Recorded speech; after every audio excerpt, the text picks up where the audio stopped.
Hello, everybody. I am very sorry about that. This is take 2 of this Saturday Stack Chat this week with the wonderful shiny precious metals. And with me messing up already, I think we've had enough delays. So without any further, let's get him in for a chat. Shiny, how are you, buddy? I'm good. Good to Excellent. be on here, yes. Excellent. I'm so very happy to have you on for a chat, mate. I'm so sorry about that. That was completely my fault. I do apologise, Shiny. So please do forgive me. But hopefully that will be all of the technical issues resolved now. You probably couldn't hear it yourselves if you were watching the video, but I had a repeat of everything that I was saying coming back to me in my headphones, and it turned out that I was the one who hadn't muted my YouTube in the background, so I was completely to blame there. It was absolutely nothing to do with Shiny. It was all my fault. So Shiny, I can only apologise for that awful introduction on my part. But yeah, again, how are you today, my friend? Yeah, very good, very good. Awesome. It's finally on with some technical difficulties, but yeah, so here we are. Yeah, absolutely. Well, we're up and running by 7:05, and I don't think that's too bad, is it? Really, we did No, have that's to. okay.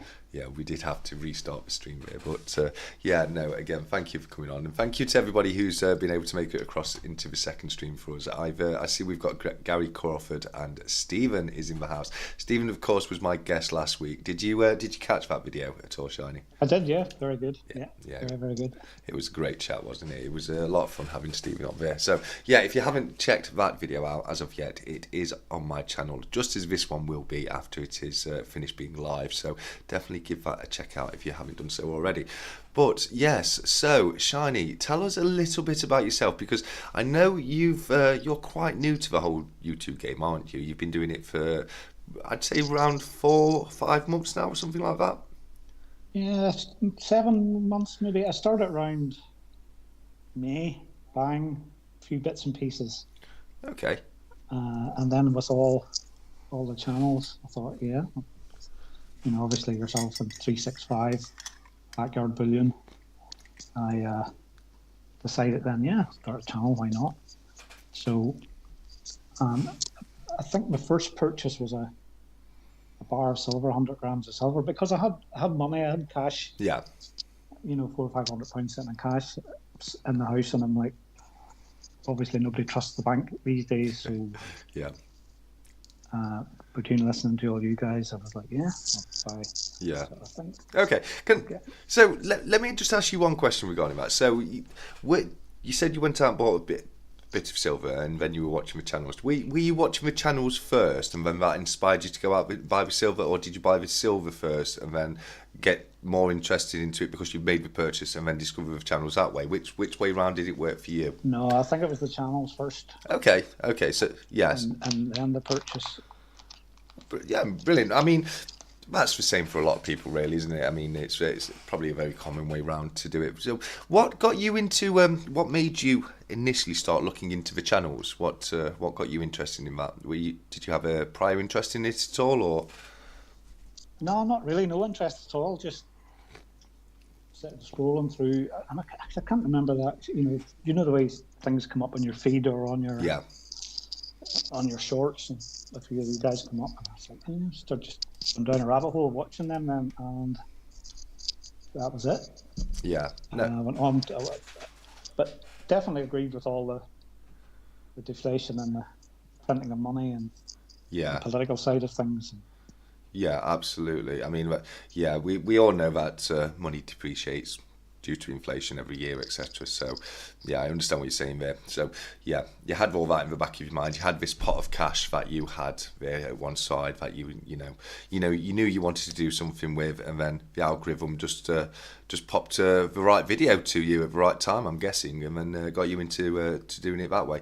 So, since creating your channel, how have you found? Do you find that inspires you to buy more silver? Do you think you'd be buying the same amount if you weren't doing the channel at all, or? I think it inspired me definitely to buy more. Yeah, yeah, absolutely. Uh, I mean, the most of the pieces I bought this year was all 2023 coins. Okay. Your standard Figurans, Eagles, Britannias, and a few other little pieces as well. But most of my silver and coin, I did, because 2023 is the year I started. Yeah. I suppose going on, there'll always be, and I've always said it's kind of like my videos aren't long; they're 2-3 minutes.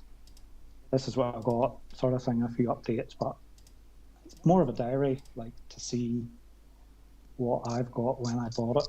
Although I do keep a sort of digital note of what I've spent, Yeah. which I don't like looking at. Yeah. No, and I love that. I mean, this is one of the reasons I was asking is I really love that about, new channels like yourself where you start the recording at the same time as you start your purchasing. So, people get to see your journey literally from the very beginning all the way through, and that's there's just something a little bit special about that. I think when you're able to actually follow that journey from the very beginning and see people's stacks grow and be part of that and interact with them through their videos, and I think that is wonderful. So the next thing I was wanted to speak to you about is the type of silver that you look to purchase. So you said that all your pieces are 2023 base, but what kind of silver do you look to buy? Is it more standard pieces, or are you into the series, anything like that at all? Or Well, as you know, it changes. I mean, I started out, if you go through my backlog of videos, it's there. My thoughts, I think the first video up, because I had ordered the silver and it was getting assayed through Pure Scottish Silver, so that was 4 weeks before it was sent away and assayed. And then I'd bought 2 1-gram bars of gold, so that was probably my first video. Yeah. And then later on when the Scottish Silver bar landed. But you can see my journey there, but it changes. I did say I was just going to get bars, because I think I mentioned in the video, bullion, you see the Bond movies and the heist movies and you think, bars. Kind of like 365's copper bars stacked. Yes, yeah, absolutely. Now I've got to say I'm the exact opposite of that. Whereas I think a lot of people who, especially if you've followed my channel at all, know that I've come from a very coin oriented background. Whereas I was all about the coins. Wasn't looking at bars at all, and then I got the first bars, which were technically a coin. It was the Dragon Bar, which Future Investments got me onto in one of our lives some time ago, and since then I find bars to be wonderful. I really have gotten into bars a lot more, so I'm finding that like you say, it's great to diversify, and you might start off getting one thing, but there's so much beautiful silver out there. It's very common for people to start getting other things in. Just very quickly, we've had a few more people come in and join us in the chat, so I just wanted to say a very big hello to Marshall Vincent, Silverpunk, Leap Roller, Addicted to Precious Metals, and 365 Days of Silver, who is, of course, our comment of the week for this week. So well done, 365 Days of Silver, on that one, mate. Yeah, sorry, we were saying about the types of silver that you look to buy. So are you interested in older silver at all? Is that something that does... I kind of am now. I mean, when I started this journey, I was a bit, on coins, you know what I mean? I was looking more at bars and thinking, but I flipped completely. Yeah. Obviously, the coins, they're beautiful. Some of the ones that come out are, and probably going forward is coins. Yeah. I'll get some of the stuff. APM on the chat. I was chatting with him last night. Yeah, he's a great guy. I said, I'm watching your video. I was watching the two of you guys on. Yeah. Oh, that's great. That's awesome. Yeah, we had a great chat, APM and I did. Absolutely. Yeah. But the first bar I got, there's... Okay, so this is like a poured bar, isn't it? Grand. Like a hand poured bar kind of thing. Hand poured bar from Pure Scottish Silver. That's nice, that is. Yeah, I do like that. Little acid bar. Yeah. So, I mean, that took a little time to come, but... Yeah, absolutely. Bit heavy for a pocket piece. I've got my little pocket piece here. Yeah. Give it a clean today in the okay. bicarbonate soda and hot water. It's looking good. Yeah, absolutely. And anything like a pocket piece, that's a really good trick to bring that shine back up from it. You know what I mean? So that's a great trick. If anyone wasn't aware, it's the where you put the coin with hot water and bicarb soda in a boil line with tinfoil. World Money Wins is in the chat. So hey, World Money Wins, it's great to have you here, buddy. Okay, so so you've brought a few pieces, haven't you, to show us? I assume you've got a bit of an array of different kind of stuff. So, is there anything in particular you wanted to give us a quick peek Well, of now? I have them all in front of me here, but everybody watches my channel will know that I've got my Get Caught Yes. box, because Mrs. Precious knows nothing about this YouTube Okay. channel. Yeah, just very. And obviously, Yeah, just very at quickly, one mate. stage, Sorry, I just want to explain this to everyone because we are very privileged to have Shiny Precious Metals here tonight. It's a very rare opportunity, and we've got to be very quiet and not let anybody know that he's here because, as he's just alluded to himself, and if you as he said, if you are a follower of his channel, your wife doesn't know about your stack, does she, Mrs. Shiny? no, just that little box I have, so that I can say where did X amount of money go, because there is gold in there and a few coins that can get me away with it. But Yeah, and you've got a fun name for that box, haven't you? Get Caught box. Yeah, so if you get caught with any silver... So that's when the SHTF scenario... well, here you go. Look, that's what it is. Yeah, I love it. I love that. But the rest of your stuff outside the get caught backs, that's completely secretive, isn't it? Well, it's in another box. It just sits in below my bed. But I mean, at the same time, there's not going to be. We're getting married, but there's not going to be a divorce or a stabbing over the head of it. Yeah. I've said to you at the start, I'm just going to pick stuff out here. Yeah. Because I keep it all in the same box, and I keep everything as well. Yeah. There's Stephen Whitfield, like that. Oh, that's cool. That is cool. And I've got, so I do keep everything that everybody's saying. Yeah.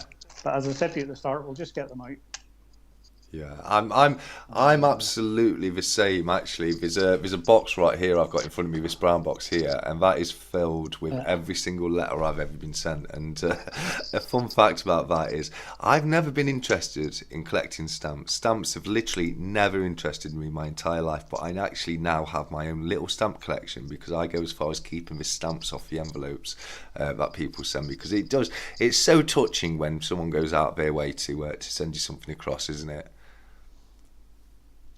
I ordered something on eBay, and it was, an iPad size of an envelope, and the whole front of it was covered in stamps. Yeah. I still have it somewhere downstairs, but I couldn't throw it out. I mean, that's how somebody's obviously paid the postage. Yeah. Okay, so 365's asked a question to your good self in the chat, mate, which I think we've kind of touched on, which is Mrs. Shiny aware of your YouTube channel as of yet? No, that's what I mean. We've got to be very secretive tonight. Don't let her know that he's here with us. But it's amazing to have you here, mate. It really is a great opportunity for us to have a little chat and for people to get to know yourself a little bit better. Well, Mrs. Shiny is across the water tonight. She's away over the weekend over to England, over to London. London town. Pete Tong's playing somewhere, and she's away to a rave with her friends. So that's brilliant. It's just me and the girls, a cat and 2 dogs. Yeah, that's a little bit of. It's always nice to have a little bit of time to yourself, isn't it? When they're coming back soon. That's brilliant. Yeah. Don't underestimate it. It is amazing. Yeah, absolutely. Have you done the whole Tom Cruise thing yet, where you just slide across the room in wearing just nothing but a shirt and your boxers? Which film was that? I can't remember now, but you know what I mean, don't you? Oh, I have it in one of my shorts. The song. Yeah. I think it's something Geiger and the something band. But yeah, would it have been that? Oh God, you're testing me. Great movie though. Absolutely. Shirt no pants is a great Absolutely, all the time. Homestead Aquarius has popped in the chat to join us, so I just want to say a very quick hello to him, and also to Born to Skydive, who was one of the first people in the chat on take 1. I do apologise, Born to Skydive. I had a very bad audio feedback issue my end, which turned out to be completely my fault. But we're here now. We're up and running, and So have you got a favourite piece as of yet? Have you got have you got a star of your collection? I do, yeah. I mean, where is it? It's in my Get Caught box. Stephen said risky business. Absolutely. Risky business, very good, Stephen. Yeah, anything Backyard Bullion does. I mean, I love my gold. Yeah. I've seen you flashing your 1 gram gold bar. I would love one of those if he produces one again. But I do like that. Yeah, I think he should do. They're popular pieces, so it's not something he does all the time. But I think I think before too long, hopefully he'll do another batch of them. But they are really nice pieces. I can remember you picking up. Is it a 5 gram of that one you've got? 1/10. It's what 1/10, yeah. 1/10 Yeah. of an ounce, so that would be 3 point. Yeah, Is that it'd 333? be yeah, 3 point basically something. around there. Yeah, it's Saturday evening. I'm not here to do maths, but it's roughly about that. Yeah, absolutely. Yeah, but Silverpunk says that's a cool BYB gold piece. Why don't you bring it a little closer to the camera so people can see it a bit better, mate? There you go. Look at that. It is stunning though, isn't it? I do love those rustic style bartering chips, as he likes to call them. Yeah, and I mean, as far as the physics or the chemistry goes between melting gold and smelting gold, I'm fascinated by that. Yeah, yeah, me too. And he's also put a lot of work hammered into it. So you don't mind paying the premium for that, opposed to, Britannia, Yeah, absolutely. 1 gram. Don't know how that's focusing, but It's not too bad. I mean, it's never perfect on lives. it is but, what it is. yeah, no, it is what it is. Sorry, I was just chuckling because I saw APM said that's an awful shaped sticker in front of you, SPM, the black and gold one. I believe he's referring to his own there, and it's not that bad, APM. Just because your sticker's a little eggier than most people's, it just makes it different. It's great. I love the APM sticker. I've got one on my backdrop just there. There we go. But yeah, there's nothing wrong with that APM. Nothing wrong with being a little bit oval. That's absolutely fine. And sorry, go ahead, mate. You were about to say something. I don't have a backdrop, so to speak, so I just throw my stuff out on the table, Yeah, get a quick video and go, yeah, I would love a little room, you could do a setup and work with backdrops and Yeah. things, but yeah. I've got to say, I was saying this to you before we started. I love the setup. I love the way you're doing it, where you've you've come the other side of the camera, and so we've got a little bit more of you on screen, and it's more like we're across the table having a good old chat in the pub. So I really do like that. That's great. yeah, just something different. I mean, yeah, I kind of set it up and sent you that little test video and thought, that's a good way to go. Yeah, yeah. No, I definitely like it, and it's as I say, it's different. So it's yeah, it's good. APM said I want to say put a face to the name, but at least put a body or some body parts to the name. Yeah, a little bit more of the arm to the name Yeah. than you usually get. It's 365 saying, 11 in the chat, smash that like button. And absolutely, if you've not hit the like button as of yet, do me a huge favour and give it a little press for me, please. Thank you very much. Let's have a look. APM said he's got some new stickers he'll be sending out, and that's absolutely awesome, mate. He's got some round ones, but as I say, it made yours a little bit different. So, I'm going to definitely keep my original eggy APM sticker. That's brilliant. APM. I was at the post office today. Your package. Keep an eye on your PO box. Oh, brilliant! It's coming to him. Little surprise for him. That's amazing. That is. That's great. I'll look forward to maybe a little something coming up on his channel soon. Then fingers crossed. Yeah, well, open it on the video live. I didn't. You'll be nice for a wee opening unboxing video. Brilliant. Yeah, 365 was just saying he loved the shiny dog walk video that was on the 24-hour live, and if anyone wasn't aware, if they didn't catch that at the time, you contributed to a creator montage that was very generously made by a lot of you guys in the community to help support myself through the 24-hour live stream that I did to raise money for the British Heart Foundation. And here's one of them. Is this Copper or... This is Teddy. That makes a lot of sense when we see Copper, actually. So yes, we have Copper and Teddy. So where is Copper? Is Copper going to come and say hello? Yeah, she'll come up in a wee minute. There's only room in my knee for one. Okay. The Copper, they're both girls. They're two sisters, and Teddy's just like a teddy bear. That's where the name came from that one. Yeah, no, that's brilliant. We are definitely good doggos there. So. They just come out of the hairdressers today. They get a nice haircut. Yeah. We've got requests for your 1 gram gold bars, mate. Born to Skydive would love to see your 1 grammers. Yeah, I nearly pushed the button on the auction last night with that Geiger. Yeah. I literally was. Yeah, I would. Yeah. I had a number typed in, and I just. Yeah, I had a 1 grammars at I had a good old go at it. I think I went to £100 for the 1 gram Geiger, and then that was me out really. I can't really justify going more than £100 for a gram of gold. But yeah, no, some wonderful little 1 grammers there. I do want to get some more 1 grammers. I keep saying it, but I will definitely need to pick some. I keep saying it too, but then I go, there's 60 something pound that I could buy toward a sovereign. Exactly. Yeah. You know, No. I think going forward for me, apart from other things I have, S&P 500, and dollar cost average or pound cost average into Bitcoin and things like Yeah. that. Okay. That's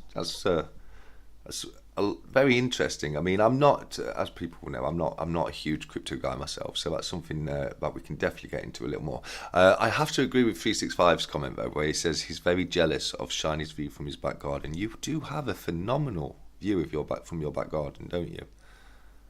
Yeah, that's quite nice. Yeah. Yeah. No, it is. I mean, the investment side of things as well. I mean, I know a lot of guys are property, and I mean, this is my third house. Okay. So a lot of my investing is, I'm not saying nearly done, another under 10 years and it's done. Yeah. Yeah, I mean, it's just nice, to have. Yeah. Purchase. We're here in this house about 5 years. Yeah. But I mean, it's a nice part of the world here. As you seen where I was walking, that's where I live. Yeah. The oceans, and I play that golf course. In some of the videos I put up is not a golf course I play on. It's a little golf course behind me. It's like a little municipal course. Yeah. Oh, yeah. You've got to love those, haven't you? They're great for short game practice, I used to think. Yeah. Well, the funny, actual fact, Bubba Watson, when the British Open was here, Bubba Watson played that course with one club and beat the job course record on it. Oh yeah, okay. Shiny, sorry mate, I've got to interrupt you there because we've got to do a live sticker adding right now because Stephen has caught me out. He's very right. Stephen, I don't know if you saw my video on Friday. He sent me yesterday. It was yesterday. So yeah, I don't know if you saw the video, but he sent me a post-it chip and a couple of stickers, and he's just caught me out in the comments by saying he noticed when I panned up to APM's sticker that his hasn't yet been put on the wall, and he's 100% right. So Stephen, wait, let's find somewhere. We'll put you. There we go. There we go, Stephen. You are on the sticker board. Excellent. There we go. Right. All has been resolved in the world now. You can rest happy now, Stephen. You are up there. You're on the wall. I do apologise. I hadn't had a chance to put it up as of yet. I better get the Cobra on the display here somewhere because yes, if there's ever a show your card, there was one the other day and I ran, and within a minute I had the picture of a tap. Yeah. But somebody must have been by the tap, mate, because it was very quick. I was washing my pots, and it was Bazooka. It was Bazooka who won that one. And I was washing my pots, and I still couldn't beat him to it. I don't know how he got it on so quick. Like, where I live up here is upstairs. It's all open, and by the time I got downstairs, got my card, it was too late. Yeah. And you were actually by the sink. Yeah, I was literally washing my pots in the sink when he did it. Future Investments has joined the chat. Hey, Future, it's great to have you here as always, my good friend. 365 says it's a nice mug you've got there, Shiny. Shiny does have a great mug, but I think I've got quite a nice mug too. I'm of course got the Stackers. If I put my tongue in, the Stackers Social mug on display. The reason I've got the Stackers Social mug out today is I wanted to make people aware of a little something that's running in the Stackers Social right now.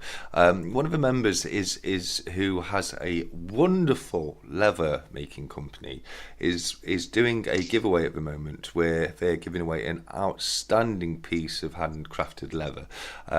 All you need to do is be part of the Stackers Social to enter into that giveaway. So if anyone is out there and hasn't joined Stackers Social as of yet, definitely give it a look into. It's an amazing place for people who like coins and precious metals to get together and hang out and just have a chat. It's it's not always about precious metals.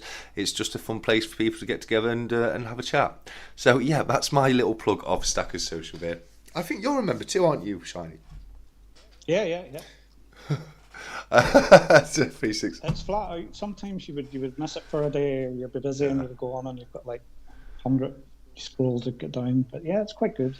Yeah, no, absolutely.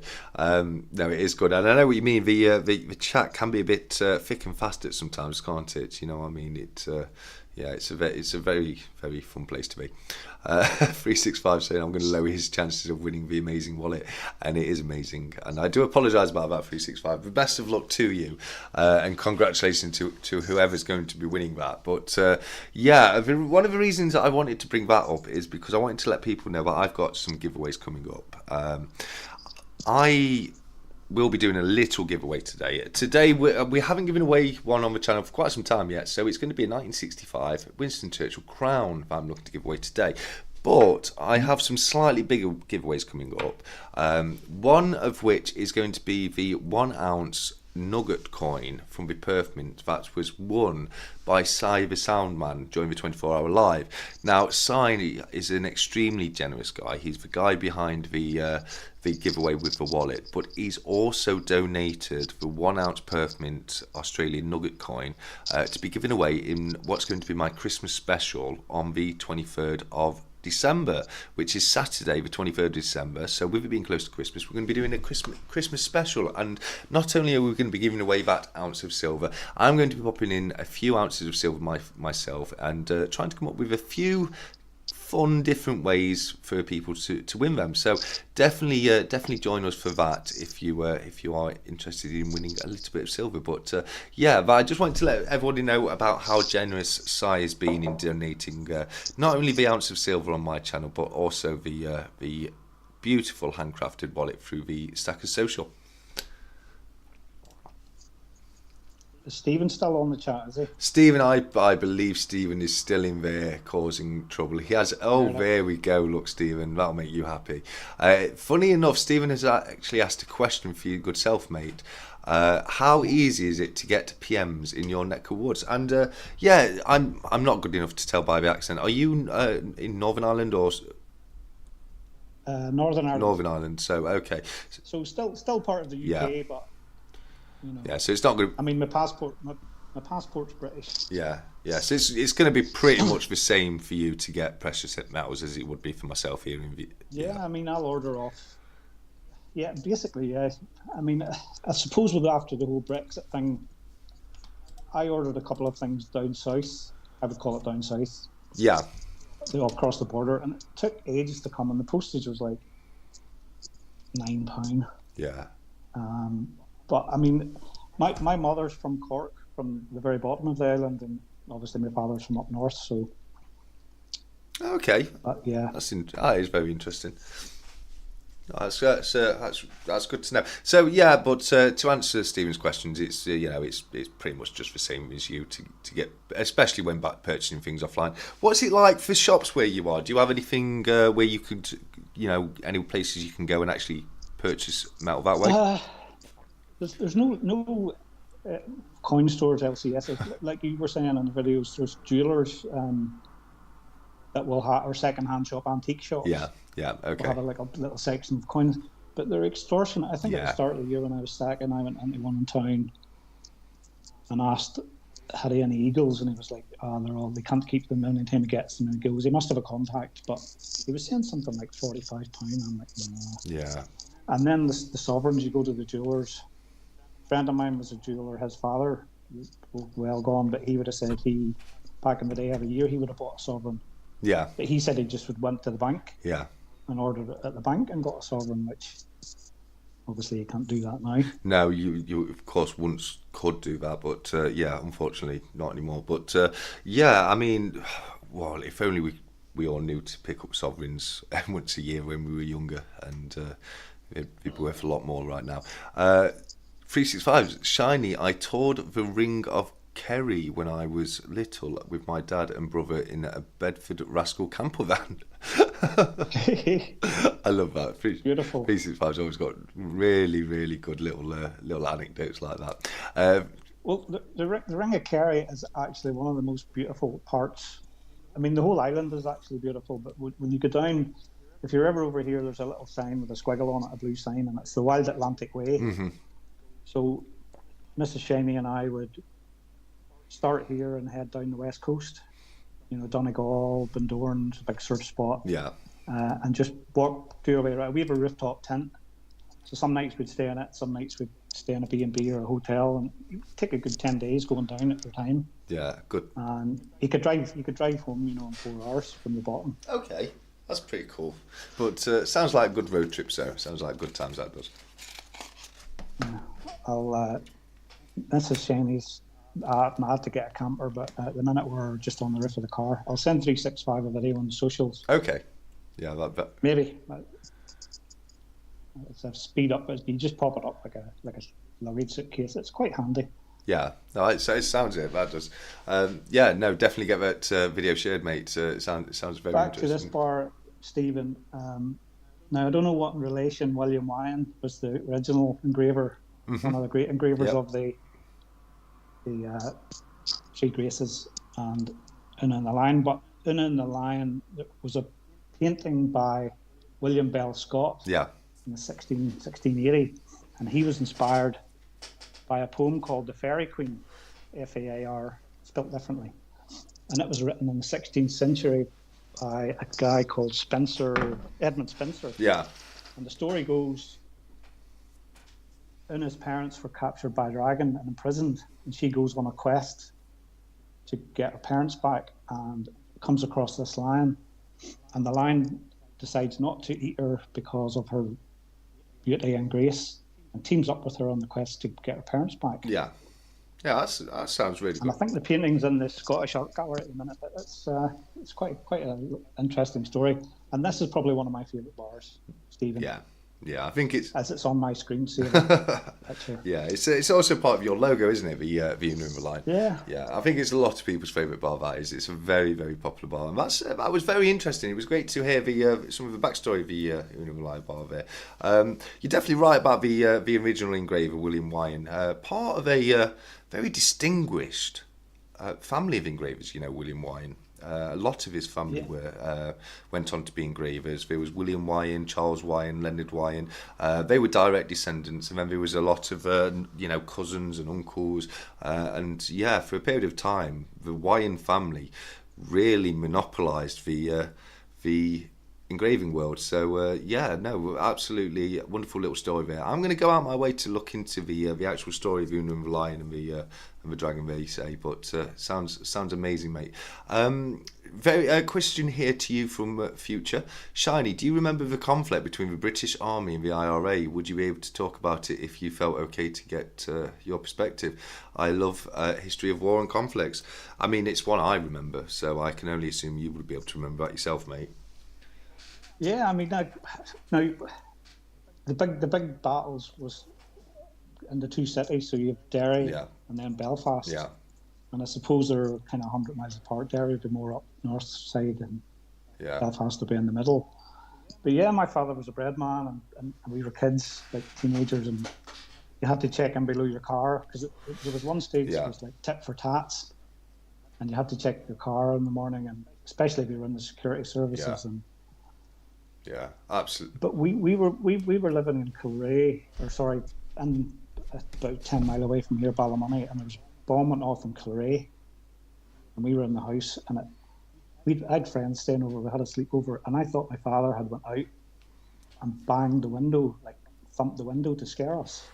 Yeah. But that was the blast from the bomb that blew up the town centre. Yeah. Yeah, but no, it was a very, very tough time, wasn't it? And I do remember from being a child. One of my best friends when I was younger, he married an Irish lady, and she was very connected with a lot of people over there in the IRA. So it was a lot of very interesting stories, but very interesting and interesting period of time that was. Yeah, colourful place to grow up. But I mean, where I live now is a little seaside resort town. It's kind of got like a big wheel and amusement arcades and a lot of surfing. So it didn't sort of come this far. Okay, so we've got some requests to see the lovely silver designs on the bottom right, buddy. That would be. So that would be your top left. Up here. Yes. Designs as in bars. Yeah. Just give them a quick. Well, I mean, I love this one here. Oh, that's beautiful. Backyard billion. Hammered. Yeah. And Just Gold joined us in the chat. Hey, Just Gold, it's great to see you here. I was very happy to see you got your Coca-Cola round last night in the Cobra auction. Anybody who was there will know exactly what I mean there. Yeah, that's wonderful there, mate. What other ones we got? Are they silver ribbons there at all, or? They're brain tumor. Right. Yeah. Okay. Actually a brain tumor survivor, so Yeah. that's why they're there. Are you happy to discuss that at all, or? Yeah, I mean, that's one of my videos I put up my little card Yeah. that I take around with me because I'm slowly getting better, but speech Brilliant. and stuff was a bit tricky for me. And that's back to the getting into the, I spent a lot of time. 2019, I had a craniotomy, took out a tumor the size of your fist. Yeah. And then a few bits grew back. And then last year, 2022, I had radiotherapy. Okay. 6 weeks of that, which was tough, and then took seizures. So that's what they were for. But yeah, I mean, it was a tough journey for me while in recovering as well. I mean, a lot of watching videos, and I think a lot of videos popped up. And Yeah. back to what we were chatting about at the start, So having money, cash, and put it into some of this. I bet it. I very much bet it made you question your future, and I can only imagine that it prompted you to change the way you looked at things going forwards. Is that correct? Oh, definitely. Yeah. So the tumor I had was a grade 1 meningioma. Luckily, it wasn't cancerous or anything, but it was quite big. And the period from my operation in February 19, there's about a year and a half. I can't remember much. Yeah. So people were like, you were away, you were out. I mean, Mrs. Precious thought I was on drugs. Right. Okay. One of them stories, he's taking drugs, and she searched the house, and Yeah. people were saying, oh, he's not right. And Yeah. I just had headaches, and like really severe headaches and stuff. So Yeah. then they said, because I disassociated. I mean, I wasn't answering the phone. I didn't go to a couple of mates' stag parties. I just wanted to lock myself away. Right. And they said I was depressed, and they gave me antidepressant tablets. And 3 doctors took bloods, and I was losing a lot of weight. Yeah. And they just upped me depression medication. And it was my father in here one day. I mean, I would have been standing and fell over, obviously with the balance thing, but he said that's not depression. So we went to the local hospital and had a CT scan, and then you're going straight to Royal Belfast. Yeah. Didn't get home for 10 days, and that was Valentine's Day. So Mrs. Shaney and I had our 2019 Valentine's dinner in the Causeway Hospital. Oh wow. I'm sorry to hear that, but I mean, No, first of all, is it fully in remission now? Are you completely past it now, or? yeah. Well, I mean, Brilliant. the radiotherapy last year was tough. I mean, I had 6 weeks of that every day, bar weekends. There's a cancer centre in Belfast. There's a train stop, so I just got the train up, an hour and 20 minutes, and you're on the table. They fit you with a mask, and it lasts about 4 or 5 minutes, and then that's you. See you tomorrow again. Yeah. So I've been through brain tumour recovery to brain tumour survivor, Yeah. and I think at the minute I have a scan coming up in February, and I'll just get scanned every year. Yeah. Yeah. Absolutely. I mean, a lot of respect to you, mate, for going through that, dealing with that, and staying strong through it. I mean, you mentioned depression there, but you kind of said that was before the diagnosis, and it's one thing that led to you being finding the tumour. I can only imagine. But it wasn't depression. No, It was because yeah, I had a thing. no, in my absolutely. head. I had the size of a fist. Yeah, they thought it was depression, and that led on to you getting a CT scan in the end. They found out. But what I was getting to, mate, sorry, was what about after? I mean, it must have had a huge impact on you mentally after. Instantly. I mean, I remember waking up in the recovery room after 10 hours surgery.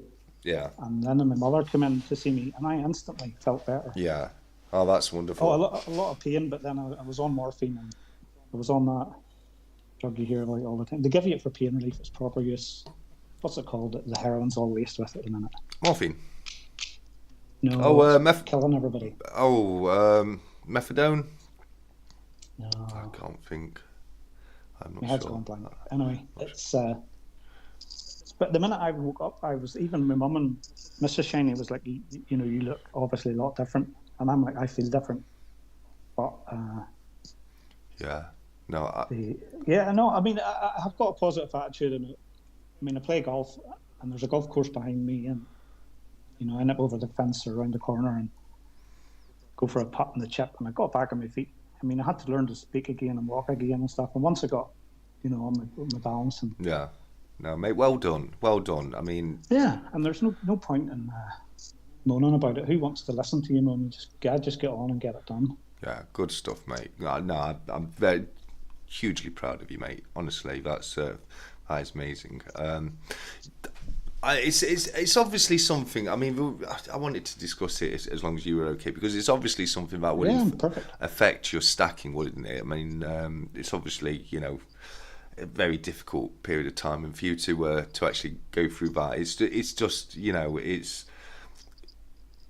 in a way it's interesting to see your stacking side of it, if you know what I mean. I don't mean to be insensitive in any way, shape or form. I mean, as I say, it must have been. I can only imagine how much of a difficult time it was for you to get through, and I'm so glad to see that you've pulled through it and you've come through to the other side now, and I'm really glad that it led you to starting your own YouTube channel, and we now get to follow you along on your precious metals journey, which I hope will continue for quite some time to come. What is the future for Shiny Precious Metals, the channel? Where do you see yourself going? I can see you like gold, you like silver. Are you going to continue to purchase things on a big mix, or are we going down a certain? Well, I've said on many occasion on my video, I do want to start. I like my gold. Yeah. I love sovereigns. And growing up with my mother, she's Irish, and the old traveller. She's not a traveller, but I wind her up for a tarmacer. The tarmacer drive for you. Love it. She had sovereigns and sovereign rings. And, yeah. If you had the sovereigns that she had back in the day that you could buy for under £100. Yes. That's the Charles and the LSA card. But if you watch my past videos, I'm like, yes, I'm addicted. I was saving for gold, and then something comes up, and I'm like, I need that. Yeah. I've got a shiny addiction. Yeah. So I do love the Kookaburra. But yeah. I'm not going to start any runs. I'm going to try and collect more gold. Okay, that's cool. But then silver things will come out, and I'll be like, Phil for 365. He's pre-purchased his year of silver. Yeah, I mean, I'm completely behind 365 because what he's doing, I could not do it. I wouldn't be able to do it. So for him, I know how difficult it must be for him to refrain from purchasing silver at the moment. You'll see that's basically the gist of the comment of the week this week, where he's he's celebrating that the UK Stackers content creators Secret Santa is now up and going, and it means he can get away with purchasing a little bit of silver because it's not for him, it's for the Secret Santa. Which brings me on to one of the announcements I wanted to make today, and we'll get it out of the way very quickly. Anybody who is in the UK content creators Stackers Secret Santa, please now feel free to draw your Secret Santa and find out who you have to purchase your gift for. Please bear in mind that it is a Secret Santa, and I don't know. Nobody knows who's got who, so it's going to be an absolute surprise. We're aiming to do the unboxing videos on the 24th, and I'm hoping it's going to be a lot of fun. Nobody was supposed to have picked their draw as of yet. I know a couple of people who've done, but that's. I picked mine when you Did sent me you? the email. Did you, Shiny? I know. So Yeah. I mean, that's another thing about my brain tumor. I would get confused, Yeah. and I don't really understand a lot of things. But anyway, I know who I'm getting. So. Yeah. Just don't tell us, and that's absolutely fine. No, I'm not saying. But Yeah. what is the protocol now? Do we send it and make the video of us sending it or receiving yeah, it? it's just for receiving. So you sort the gift out, send it to whoever you've picked in the draw, and when you've received the gift, do a unboxing video, which hopefully we can all upload on the 24th and make it into a little bit of an event for everyone to watch and follow along. Well, we can set with YouTube. You can set your videos. You Yes. can record it a week in advance and just have it upcoming. Yeah, you can. Yeah, absolutely. You don't have to wait till the 24th to open it. Open it whenever you want. Record the video, but just try and set that to upload on the 24th, and then it'll be a bit of an unboxing party because there'll be a load of videos that everyone can watch in quick succession. I'm just hoping it's going to be a lot of fun. But if anyone does want to be in that, sorry, just very quickly, mate. If anyone does still want to be in that, there is just enough time for me to get people in. It is limited to content creators in the UK, and that is only because we want to keep it fair and even to everybody. It would be amazing if I could open it up to literally everybody, but for postage costs, etc., and things like that, it does need to be a little bit limited. But I'm hoping we can all have a lot of fun in at least watching the videos and following it along. Another question: do you, being on the other side of the curtain, excuse the Wizard of Oz pun, but do you know who's getting who? No, not even I. So you don't. Have you drew yours yet? Not yet. No. What I want. The only reason I said to leave it a little while is I wanted everybody to be in the pot before names start getting picked out, but it's not. So it's not an issue. I know if it was you and one other person who I know who you are. I'm not going to mention any names, but I know exactly who drew early.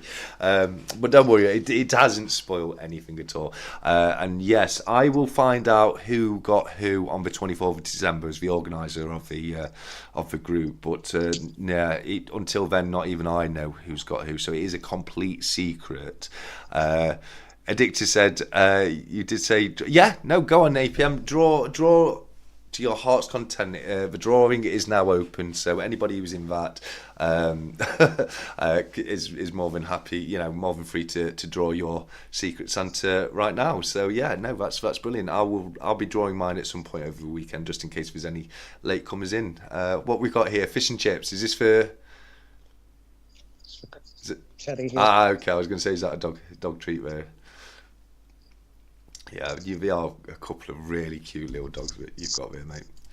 Okay, so we've talked about you in some depth here, mate, and I feel we know Shiny a little bit more now. Have you got any questions you want to ask myself at all about anything? I've seen your first videos and the coin albums. What would be your favorite coin that you need to get or you have? What's your favorite coin you have, and what's the one you want to get? I mean, I do say the question I dread the most, excluding the Botanic Gardens 50p. Well, you've just taken that away from me, Shiny. So the one go-to I could have had, you've taken away from me. I don't know, mate. It changes from day to day. It truly does change from day to day. I've got a few. I mean, you know me. I buy different pieces. I don't do standard pieces. I like to get not necessarily series, but I'll pick a few out of the series, like the Kookaburras. Some series I'll tie into. So some days my favourite coin will be one thing, and another day it'll be a completely different coin. So yeah, it's one of those. It's one of those things. It's very difficult. I can tell you my favourite coin that I would love to get is the Gothic Crown, the 1847 Gothic Crown. That would be amazing. But they've got a very high price tag to them. Darth Stacker has said in the chat here, he's drawn his. What now? So once you've drawn the name, you just need to purchase the gift, which is going to be 1 ounce of silver. It doesn't matter which form you want to give that. It could be 31 1 ounce bars, 1 gram bars. It could be 2 ounce coins, could be 4 1/4 ounces. As long as the gift is 1 ounce of fine silver in one way or another, you just need to get that all organised, package it out, and send it to whoever you've drawn in the Secret Santa. Just put in brackets Secret Santa next to their name on the package so they know it's for the Secret Santa, which I don't suppose is massively important, as long as they don't update the video until the 24th once we've opened it. But it should hopefully be a lot of fun. If you do have any further questions about the Secret Santa, feel free to contact me either via Telegram or directly to my email, which is stackcollectorcnb, Charlie November Bravo @gmail.com. It should hopefully be a lot of fun there. So again, in my description, I mean, in my collection, it probably would be my Thursday cover Kew Gardens, which, that was a great pickup for me to get. But when you talk... Did you get that when it was released on the mint? No, I paid hundreds of pounds for it, which I still think I got... I heard you mention back in one of your other videos lives, it was... If you knew in advance, I mean, you would have bought a whole lot of them from the mint. Oh, hell yeah. I mean, that pack would have cost about 20 quid when it came out, around there. Yeah. So, I mean, I paid 10 times that, and I think I got mine for a good price, which I could get. I could probably sell it at a profit straight away if I wanted to. So it just goes to show just how much it was, how much things can go up in value, because that is 8 grams of copper nickel. It's not even a precious metal. It's 8 grams of copper nickel, and it's now worth probably around £300 in the display pack that I've got it in. So yeah, I definitely got that as an investment, because it's something that they do seem to be going really up in value at the moment with Kew Gardens 50p. 365's just done his draw. He's very pleased with who he's got. I'm very happy to hear that. The one golden rule about this is just please don't spoil who's got who. That's right. Yeah. It's called Secret Santa. Exactly. But if anybody picks me, I'm okay with receiving gold. I'm fine if you want to break the rules. APM's that's very good, mate. But I've also just seen APM's put just done mine. Someone's in trouble, and I can imagine that whoever APM's got is in trouble. Stephen, I'm envisioning packaged peanuts. Yes, no, let's try and keep whoever's got Cobra. Yeah, it's Christmas, it's the season of loving and sharing and giving. Let's keep the packaging peanuts away from Cobra's package, please. just this one time. But no, I think it's going to be fun. I think it's going to be fun. It's very different, no, absolutely. No, it's very good. Yeah. Back to old coins there. I purchased this on eBay. Look. Okay, what's this? In its pack. It's an old £1 coin. Oh wow! Okay, I've got a few of those. And it's the time they released the wheels, England and Scotland and Northern Ireland. Yeah. So that's the linen. We had a very big linen industry here. Okay. In the country, and this is near Bush Mills. This is the Giant's Causeway. Oh yeah. Okay. This is about 5 miles away from me. I live very, very close to the Bush Mills. That's cool. Whiskey factory. Now I have to say, all you whiskey drinkers on here are drinking rubbish. APM's the worst. Have you just seen what comment he's put on the chat? APM just put, "I can't believe I got Cobra," and just don't joke about it, mate. Because now we can infer that because you made the joke, you fought someone that you didn't got. So I've now worked out that APM doesn't have Cobra. So come on, guys. No. Secret, lads, come on, secret. Si said, "No, why? What's been said?" Oh, I'm not sure. Not sure what you're referring to there, Si, mate. I forget the topics of conversation so quickly when we're doing our lives. So now he's going to go through everybody else. Okay, yeah, just stop. Oh, I love it. No, he's great. I know. No, it's going to be a lot of fun to find out who's got who and see the unboxings on everyone's different channels. So yeah, I'm really looking forward to that. Maybe next year when I'm a little bit more used to doing it, we can figure out a way to get it more inclusive for more people to join in. But yeah, no, that would be absolutely brilliant. That pack, sorry mate, that pack was wonderful. I thought that was a really, really nicely presented piece, that one. I know 1986. So, all your information. But as well, it appealed to me because it was the Northern Ireland pound coin. And like I said, that's the Giant's Causeway. I mean, I walk the dogs around the Giant's Causeway. That's so cool. Back to the Whiskey Bushmill distillery is very close to the causeway. And I mean, when I can't really drink. I'll have drinks on special occasions like weddings and birthdays and stuff. But being so close to the Bushmills distillery and doing tours and taking friends around tours. Yeah. I have family in Scotland, so we're kind of Ulster Scots, we would call ourselves. But Scottish whiskey is very peaty and. Yeah. Yeah, I just didn't like Scotch. Yeah. And 365 done a video ages ago where I had a bottle of Bell's whiskey. It's awful. Oh, paint stripper. Yeah, no, it is. It is. I just don't even open that. Just regift it to somebody you don't like. Absolutely. Now, I don't drink at all these days. I'm completely teetotal. I haven't touched a drop of alcohol in probably a couple of years now. But before I was teetotal, I did like a tipple of whiskey. And yeah, I can absolutely agree. Bell's is not very nice at all. Bell's and Teachers. Yeah. Teachers was all of them. Yeah. I think I mentioned on the channel before, my favourite whiskey was Hibiki by Suntory, which is a Japanese distillery. Mm-hmm. And the flavour I used to pick out was the Harmony. And that was a very, very, very smooth blended whiskey, which I highly recommend. 365 says, I only drink for special occasions. Absolutely. Yeah. His life must be very exciting. Yeah. There's a lot of occasions. Yeah, absolutely. So I would like I think you may have shown them earlier, but so I would like another look at the cast silver bars to your left, mate. Yes. So that's the first bar I bought. No, sorry, that's the first bar I bought was a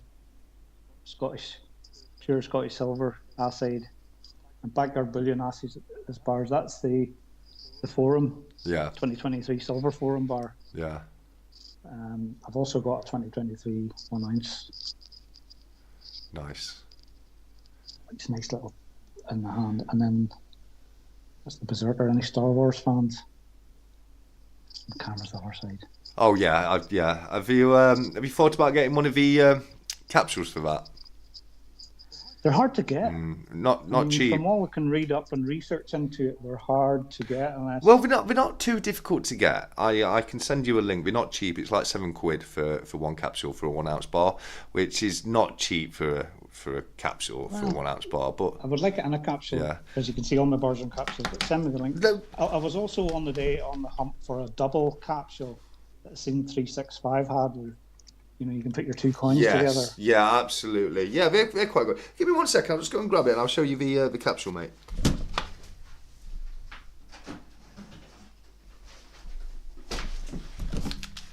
Sorry about that, buddy. I'm very glad I did that, actually, because it's enabled me to get this right here, which is the nugget coin I was referring to earlier, which is it's the 2022 Australian nugget, which shows a very large nugget of gold, which was called Little Hero. That was discovered in 1890, and on the obvious right there you can see you've got the Jodie Clark depiction of Queen Elizabeth II. So as very generously gifted by Cyber Salmon, that will be up for grabs for somebody during my Christmas special on Saturday the 23rd of December. So sorry, mate, I'm so very grateful for you doing that, mate. That's unbelievably generous of you. Thank you so much. And Shiny, just be 1 second. I'll see if I can find this. I've first seen it on 365's video, and you had kind of what I want to do. I want to put the King and Kings in the same year. Yes. On it, but on one of the websites there was a coin that was like a tiger. Yeah. And it had the 2 tigers were different, and when you put them together a certain way, like this and this, that you could see the whole tiger. Yeah. Yeah, absolutely. So this right here, Shiny, this is the capsule you can get for the best bars. So as you can see, it's basically just a very oversized capsule with these little grommets, plastic grommets that are probably 3D printed. inside them. So it's it's something that can be knocked up together. If anyone's got a 3D printer, it's a great little side business to have, because same as say, it's just an oversized capsule with these little things inside, and we charge about £7 a pop for them online. So like you were saying though, Cobra had one on one of his auctions, was gilded a little bit. Yes, the gilded one, yeah, absolutely. That was amazing. And as well, another coin I'd seen recently, which was absolutely beautiful, was Creative Precious Metals Libertad. Oh yes, the copper and the copper insert. Yeah, I really like that. He had that coppered Britannia, didn't he? Well, it was he had a square copper coin. No, yeah, and then a Libertad inside it. Yes, yeah, I've seen that. It's the copper. It's like a copper plaque with a Libertad inside, but he's also picked up recently a coppered Britannia. So it's a silver Britannia with a copper plated finish on it, and it looks gorgeous, doesn't it? It really does. I mean, he loves the copper. I know he works with it, but some of his first videos, he had the pipe fittings out, and Yeah, which is quite good. Stephen's asked, is Jodie a man or a woman, TSC? That's a difficult question. It could be either, couldn't it, Jodie? It could be a man or a woman. You know what I mean? Well, we know he's a man. Who's that? Jodie Clark. Oh, Jodie, he means that Jodie. I just thought he meant it's okay. So I know what he's doing. He's picking on me a little bit there, because I used to think Jodie Clark was a woman.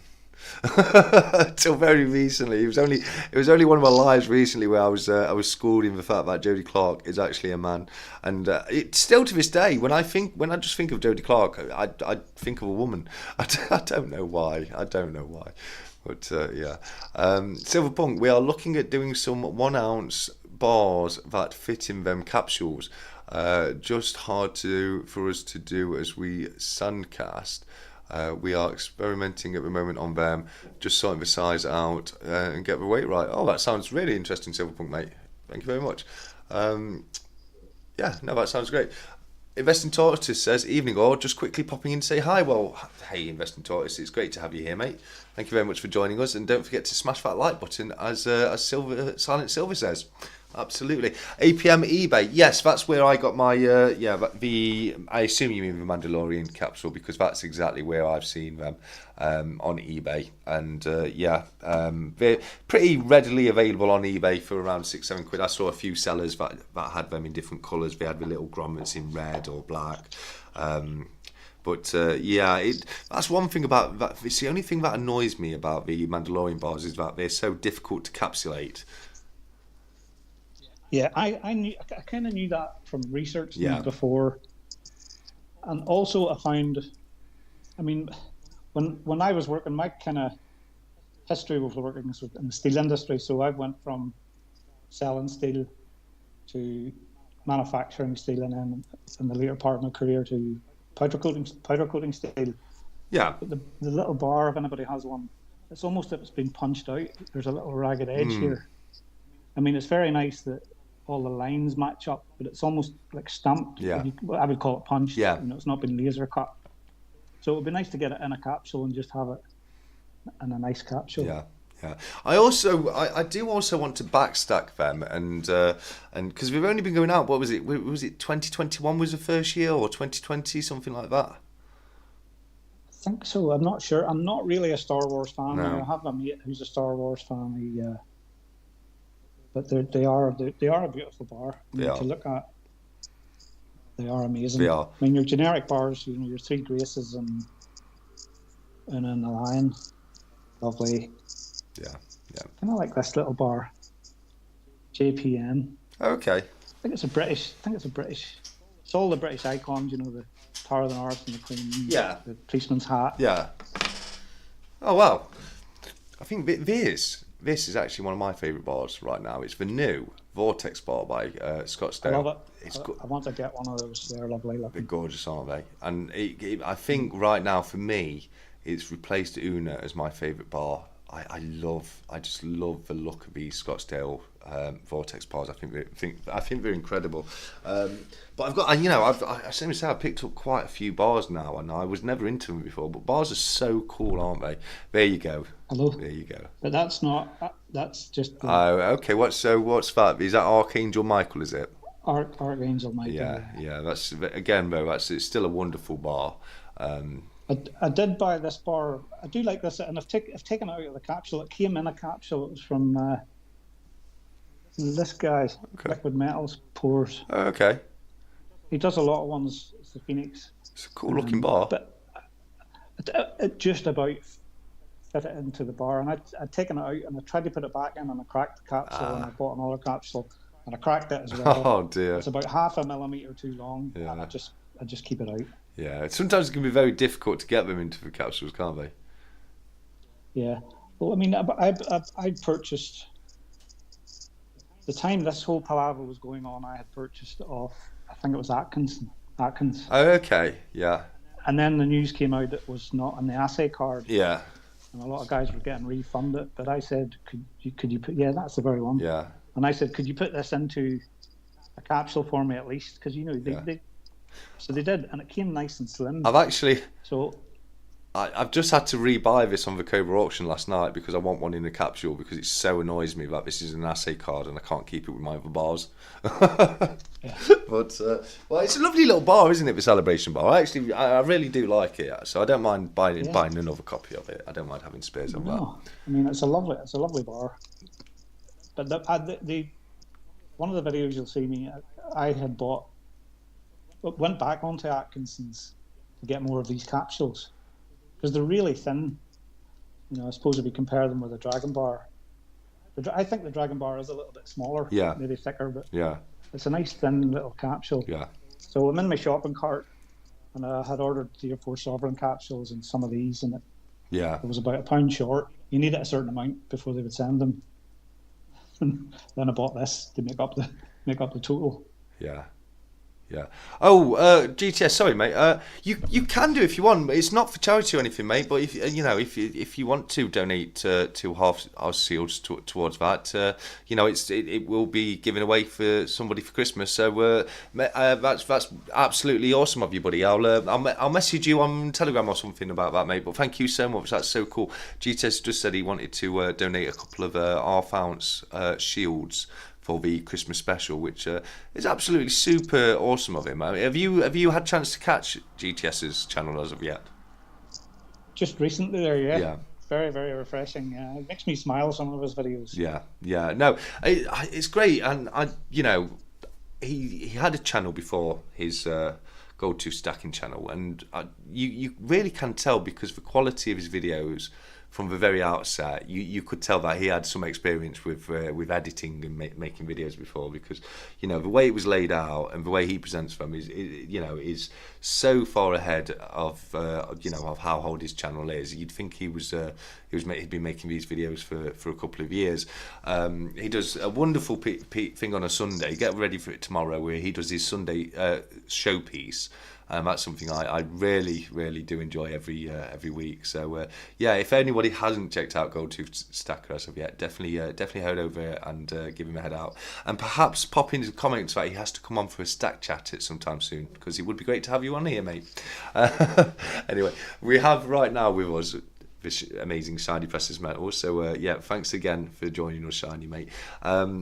It's going really, really good. I'm having a lot of fun with you, buddy. I'm really liking seeing the pieces in your stack.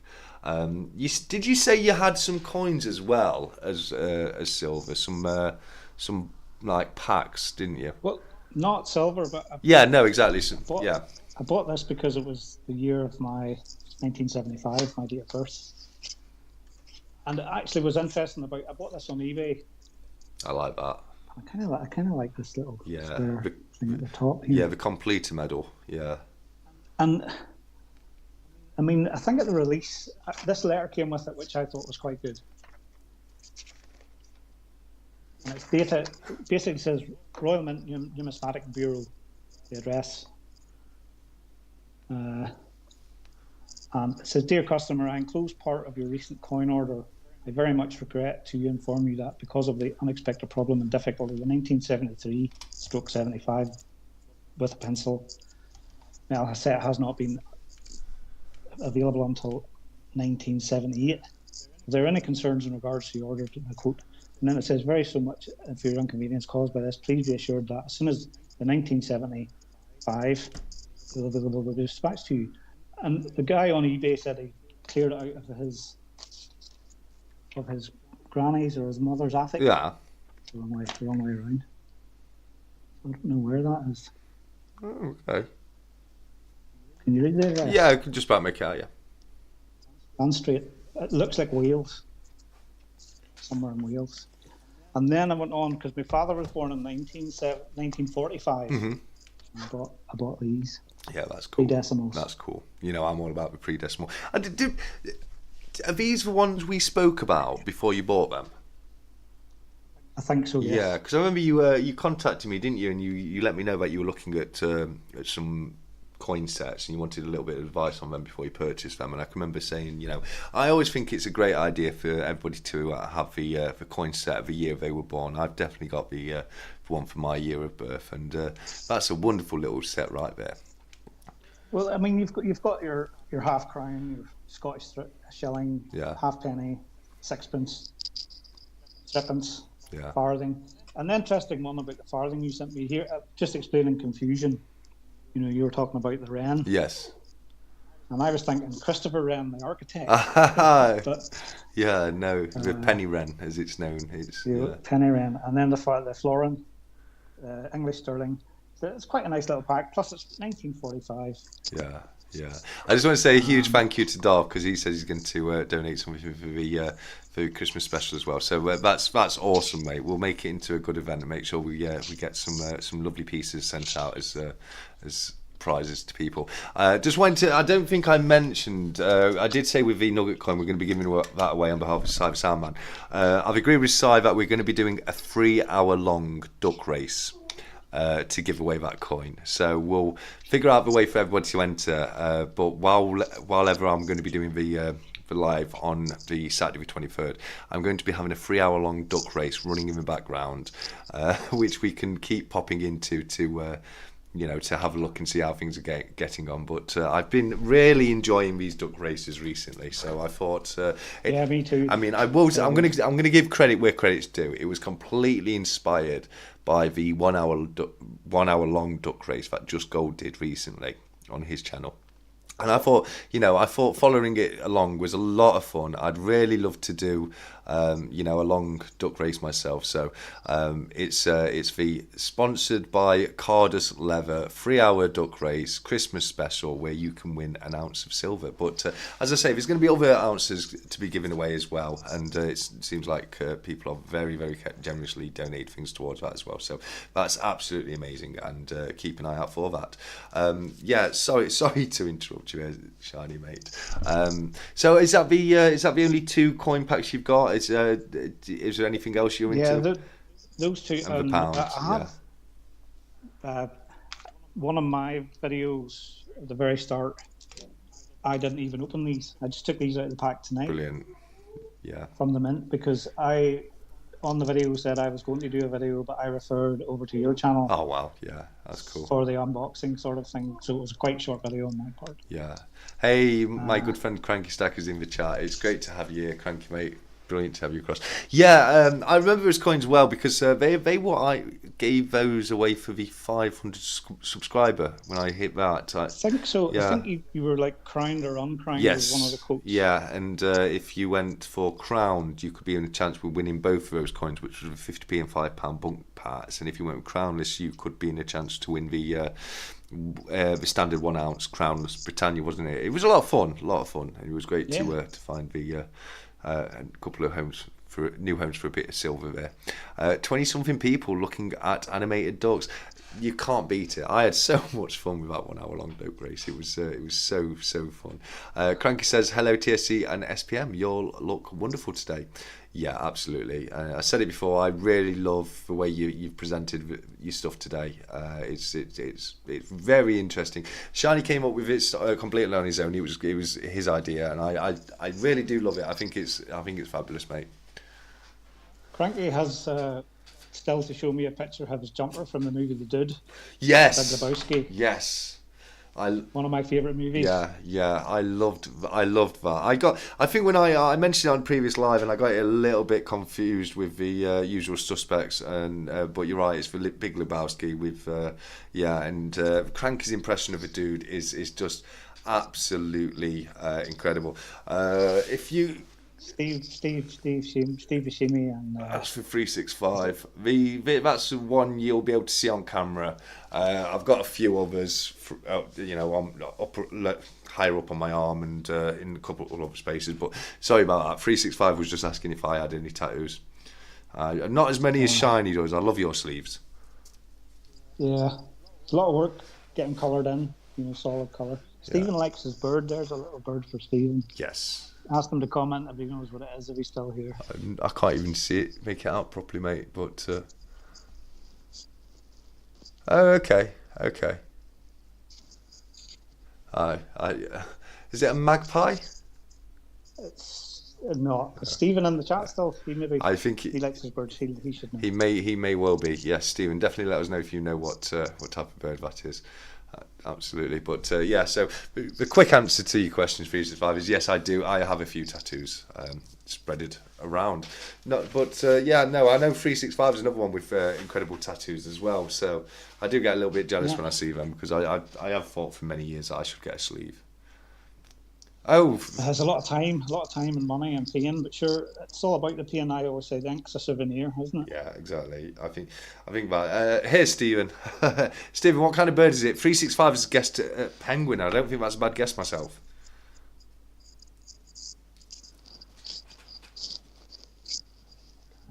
Stephen should get it. He likes birds.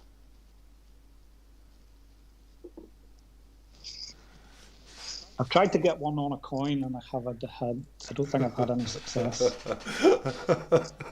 I'm sorry, mate.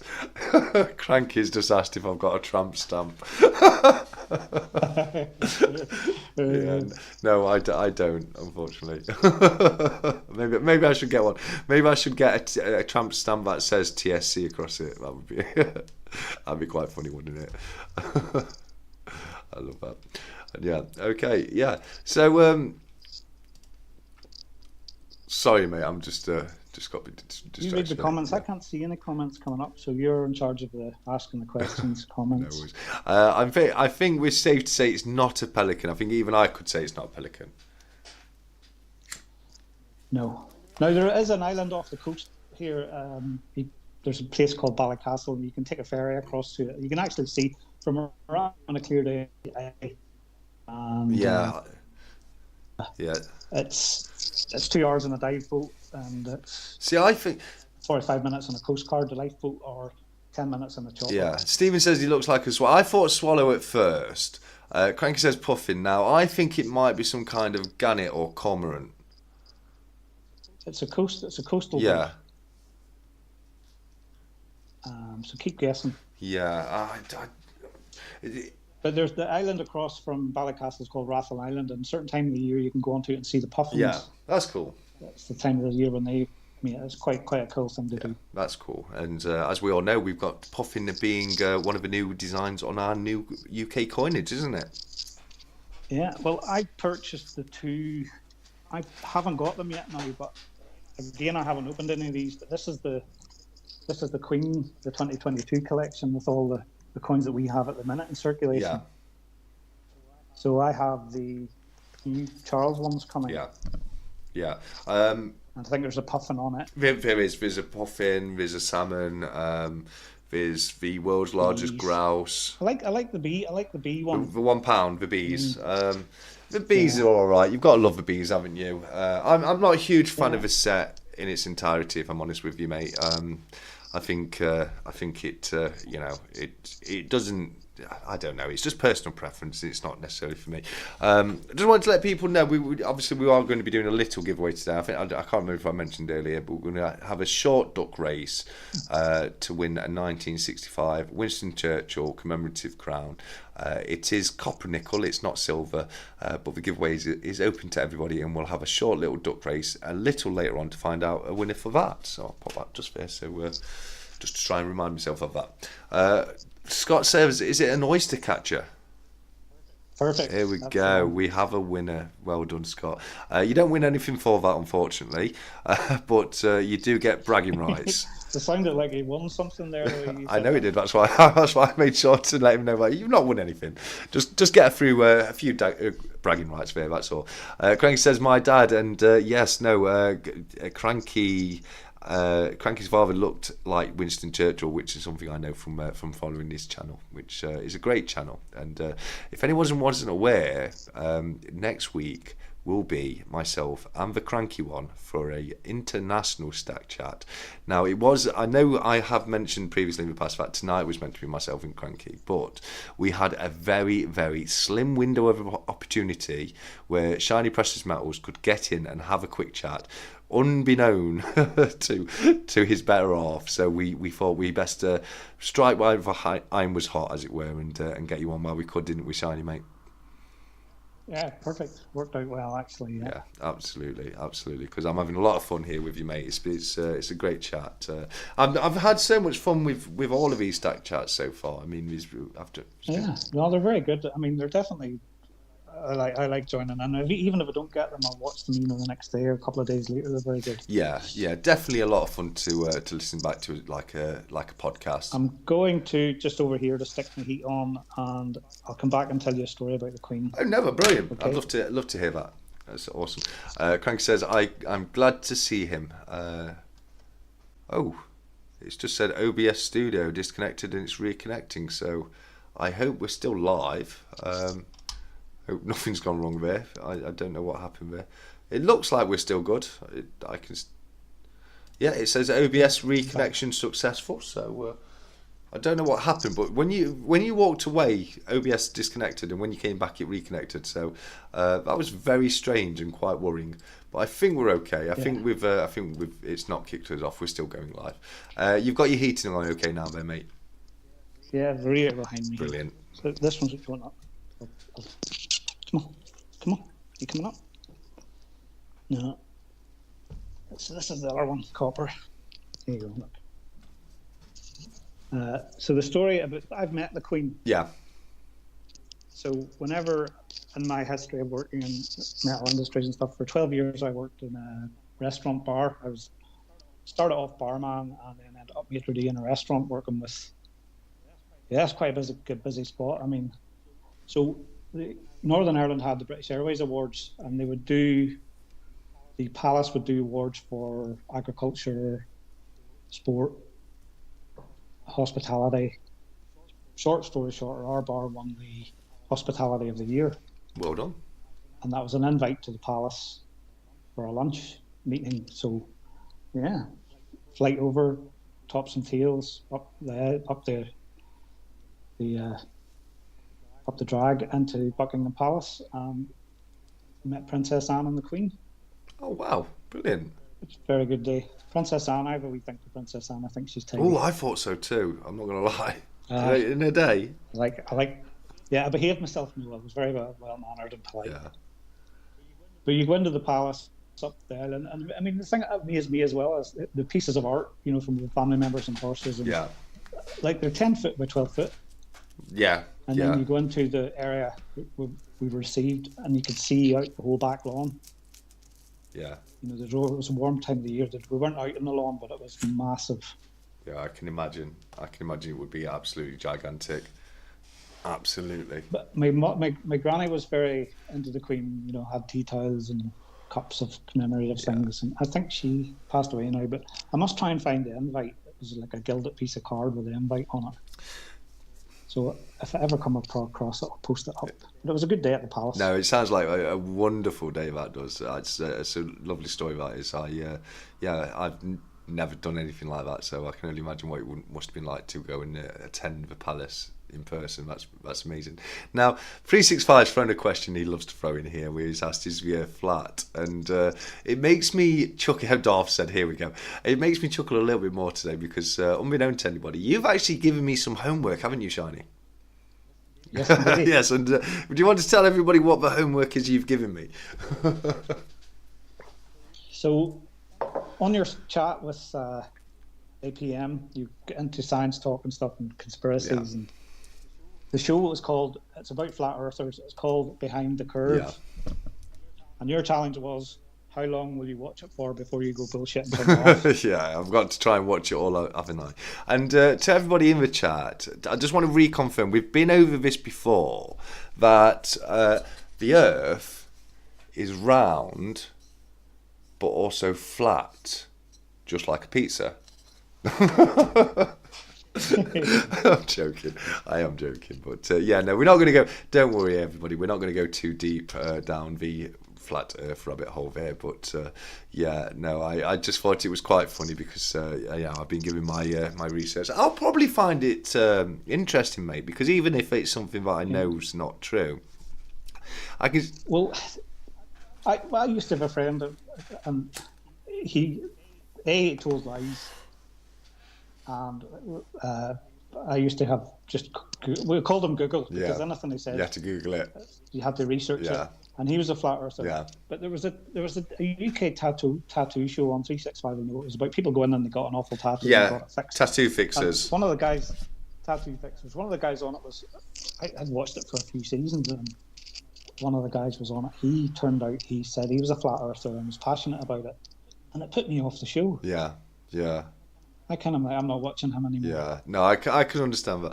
I mean, the thing is, right, a lot of these people, you got to understand, this stuff is presented, and if you watch some of the videos, the way it's presented, you're like, well, hold on, that makes sense. But the thing is, you start looking into it a little bit more, and it just it does tend to fall down. I'm not going to be on lie to anyone, but no. Well, I mean, I hope I don't offend anybody, but I'm a fan of science, and NASA and moon launches and rockets and things like. And I think one of the there was a quote from one of the astronauts. I can't remember his name. It was maybe the second. I don't think it was before the moon landing. But do you know that Earthrise picture? Yes. Yeah. And you can see it's like a sunrise, but the Earth comes up. And he's looking at it, and he thought, "That's very small from up here." And you wonder about all the nonsense and carry on that goes on in that little dot that I'm looking at. Yeah. Which put it into perspective. Yeah, no, we are nothing more than a speck of cosmic dust, really, when it comes down to it, aren't we? Oh, I mean, we're all made of space dust, but I mean, if you even look at our universe in total, like our solar system is a speck among everything. Yeah, absolutely. I've just seen Cyber Salmon said the Earth is square. I have a friend that says he's travelled to all four corners of the globe.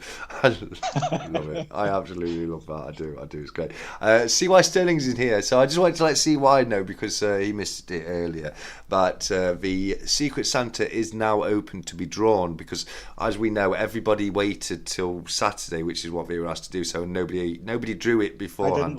Yeah, we've had Shiny Precious Metals confession. I just wondered if CY Sterling had anything that he'd like to share with me at all about drawing the names for the Secret Santa at all. I have a little, as the organiser, I have a little list that tells me if anybody's drawn the name early or not. So yeah, there was a couple of names that were put on the naughty list, but it's all good. It's all good. It's great to have you here, CY buddy. I'm glad you could make it across.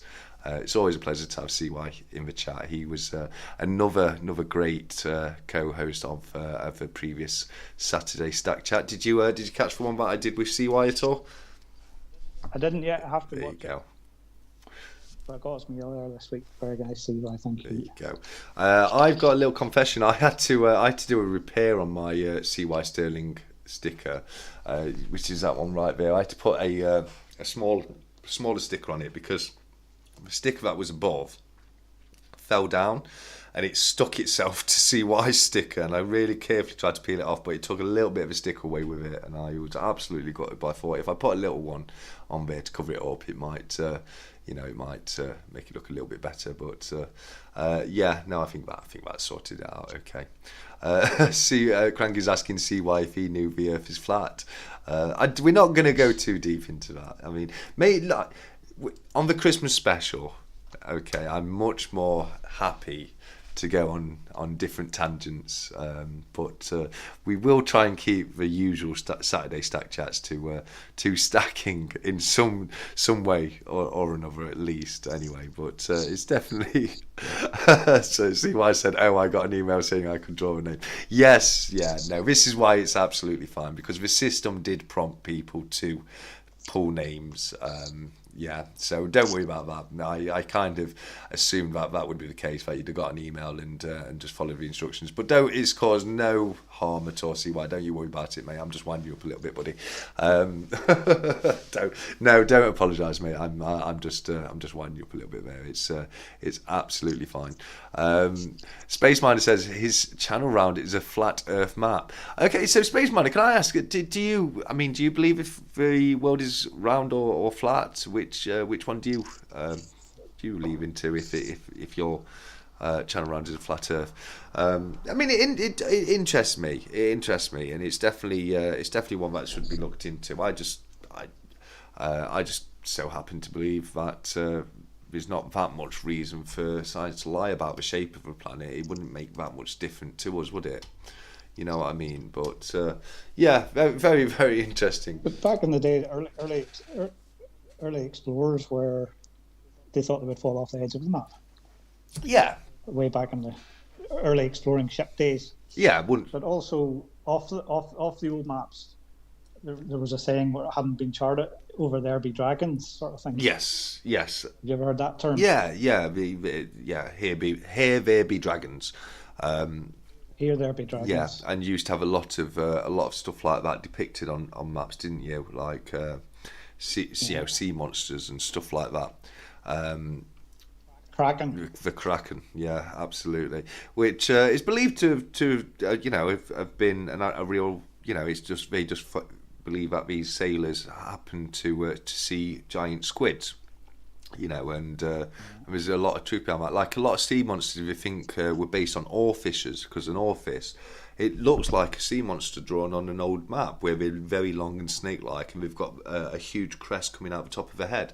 And so sea wise put, I've seen maps and they're pretty flat. So what more evidence do you need other than when you play a map out, what you're looking at? Yeah, it's interesting. It is interesting, but I'm more than happy to have debates about it and listen to people as evidence if they feel the world is flat. I'm open-minded. Don't get me wrong. I think we'll leave it to everybody watch that documentary. Yeah. You'll get it online somewhere. Let's do that. It's called Behind the Curve. Yeah. Let's do that, and I challenge people who are not flat earthers to see how long you can watch it for. Yeah, no, absolutely. I think I can finish it. I think I can give it a good go. Out of sheer curiosity, I finished it. So yeah, I was, the alarms were going, but I watched it now. But I do would tune into the Joe Rogan podcast or his channel sometimes. He's got some interesting guests on. Yeah, Graham Hancock, I heard you mention him. Some of his theories are very good. Yeah. About ancient civilizations and lost technologies. Yeah. Apart from the main one being the pyramids, but there's also other ones in the Amazon where you talked about the floods coming up. Have you heard about they've lost civilizations? Yeah, have you heard about the new discovery in Indonesia? No. Yeah, we've discovered there's new discoveries going off in Indonesia. We think we've now found the world's oldest pyramid there.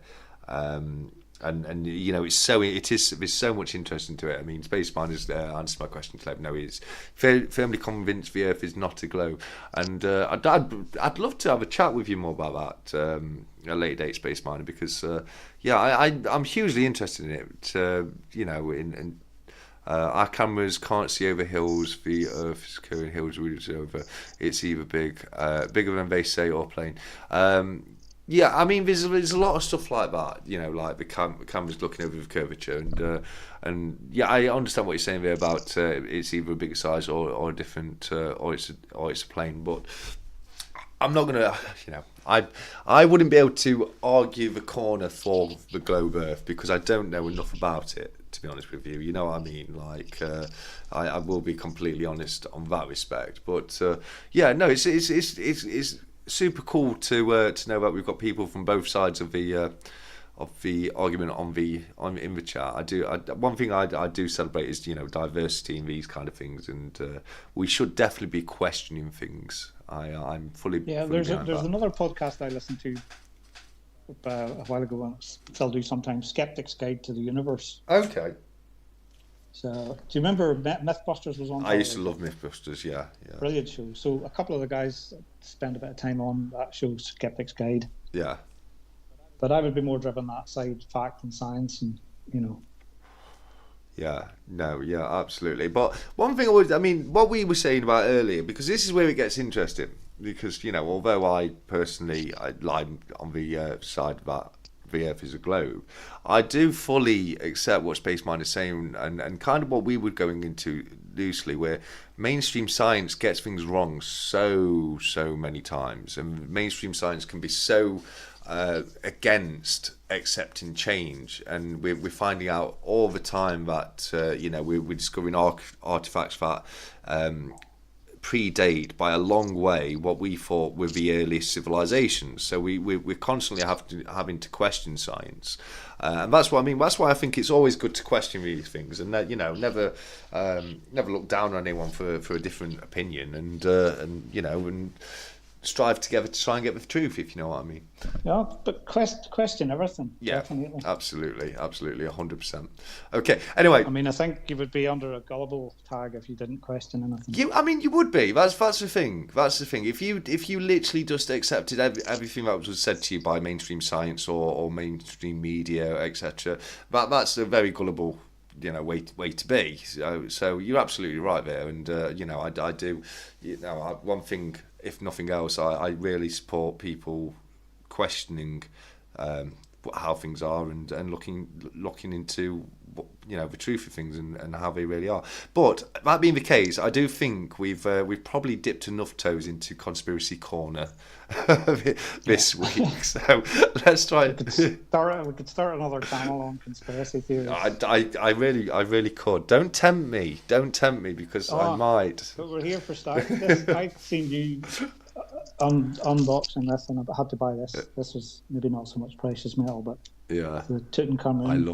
I love it. Yeah. No, Cobra was in Egypt. He was diving in Egypt, and he liked his. Yeah. It's a place I haven't been, but I do like all that Egyptian. Yeah. I mean, the time frame's crazy, and even the Chinese dynasties, thousands, 5,000 plus 10,000. Years. Yeah, of reign. Yeah, it's a beautiful coin. It is one that I've got myself, the Tutankhamun £5 coin. It's it's a wonderful, beautiful coin. I wish they'd have done a bullion version of it. That'd have been amazing, wouldn't it? I'd have bought a load of them. I really would. I'd have bought a tube of them. But back to I haven't opened any of these yet because you've opened them on your channel and I've watched your video. Yeah. So. Yeah, I mean, I've started opening them up on my channel, going from the Tutankhamun definitely is one that I've done that with. Until I've started doing that, I'm same as you, keep them in the packs, and now I literally very carefully take them out of the pack, go through them one time on the on video, and then I put them back into the cellophane that they originally came in, and yeah. Well, they were all these were. They were all in these. I opened these tonight. I didn't open them. I just ordered them and put them away. Yeah. And they were just for the fact that there's another one. This is the last one I have. It's a £5 coin game. Okay. Which we reviewed. Oh, is that the Dragon? Year of the Dragon, is it? And I like this one because it was the first coin that was coming out, as you said, with Charles on it. Yeah. I know Tutankhamun. Was that the Queenie in the back? Yes, I believe it would have been. See. Put me on the spot now. Yeah. Oh, verse Jodie Clark. Yeah, that's Queen Elizabeth and Jodie Clark. Yeah, absolutely. Yeah, I thought it was because it's 2022, isn't it? The Tutankhamun. Yeah. Yeah, 2022. Yeah, because it was 100 years since they discovered Tutankhamun in 1922.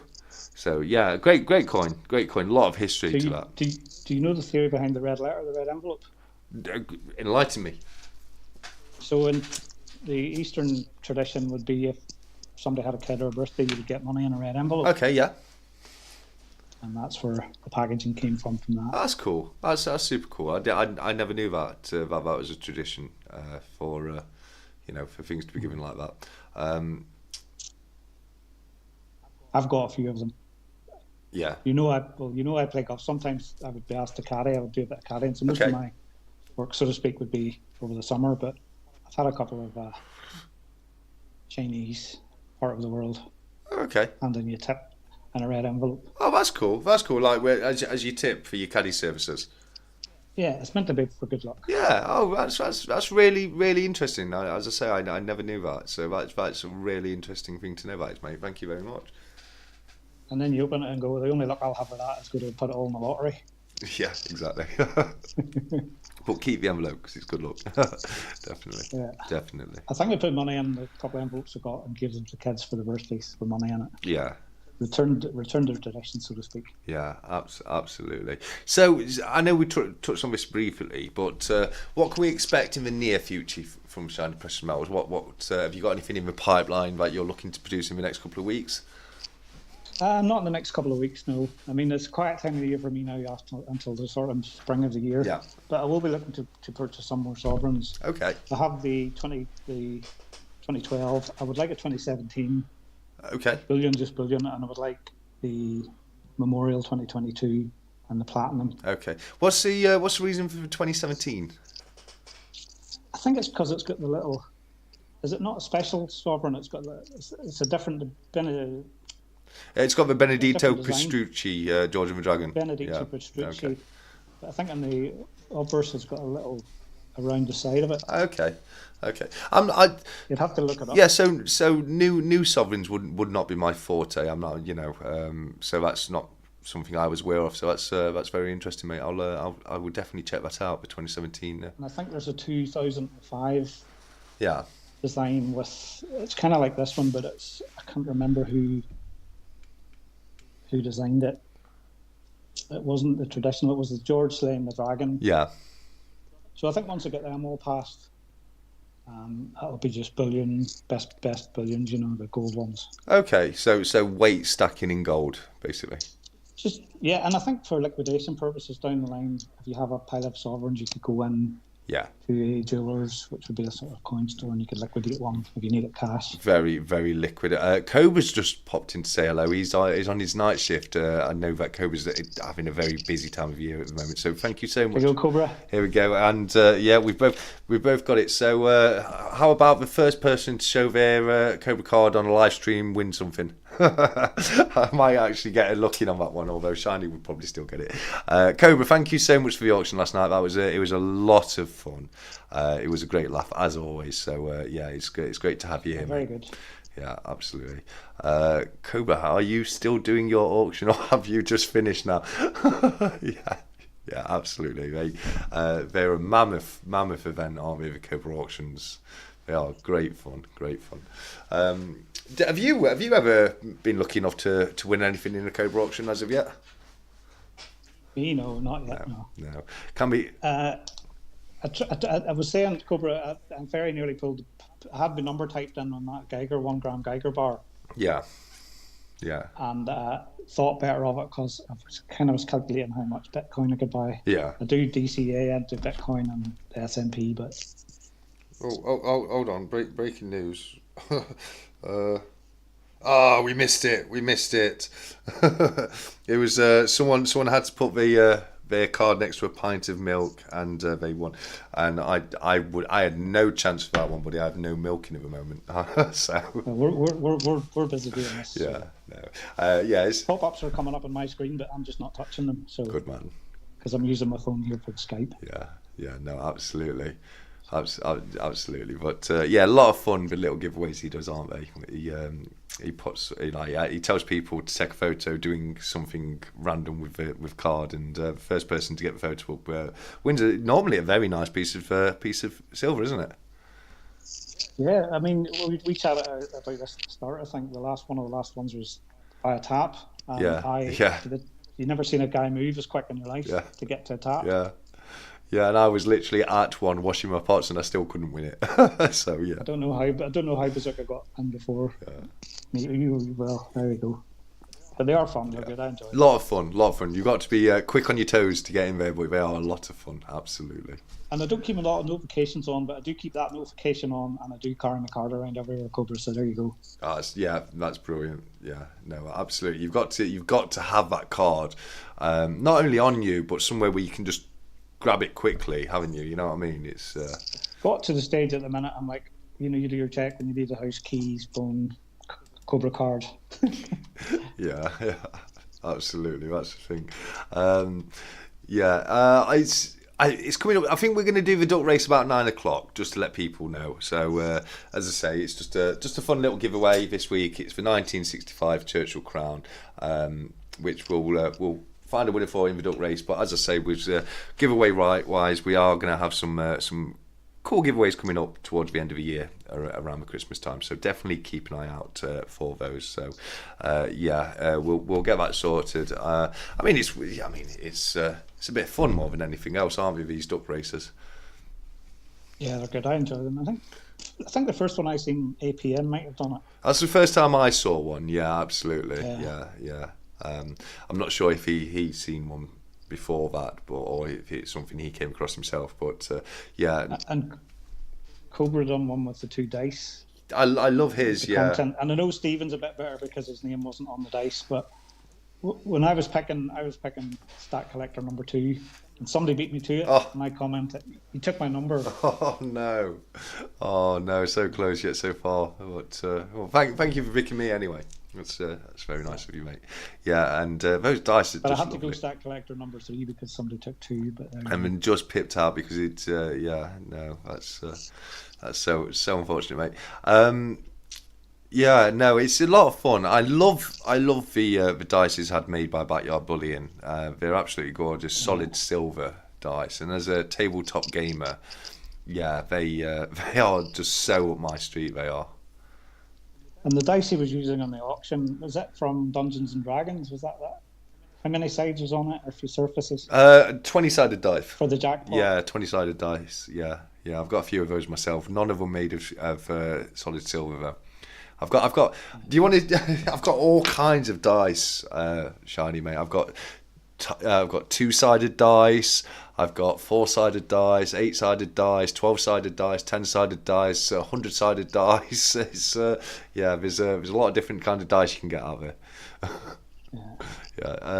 See why I said I need to do my 100 subscriber giveaway. I'm away from home this weekend, so we'll probably put a video out Monday. Oh, that's cool. That's really, really cool. I'm looking forward to that, CY, mate. Great for you to hit 100 subscribers, buddy. I'm really happy to hear that. It looks like we've got a little bit of a conversation going in about the shape of the Earth. I'll leave that to you guys to thrash out between yourselves.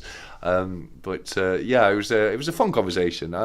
One that I'd love to go in more detail, but I just don't think this is the right platform for that. It's we're here to be talking about the shiny stuff, aren't we? So.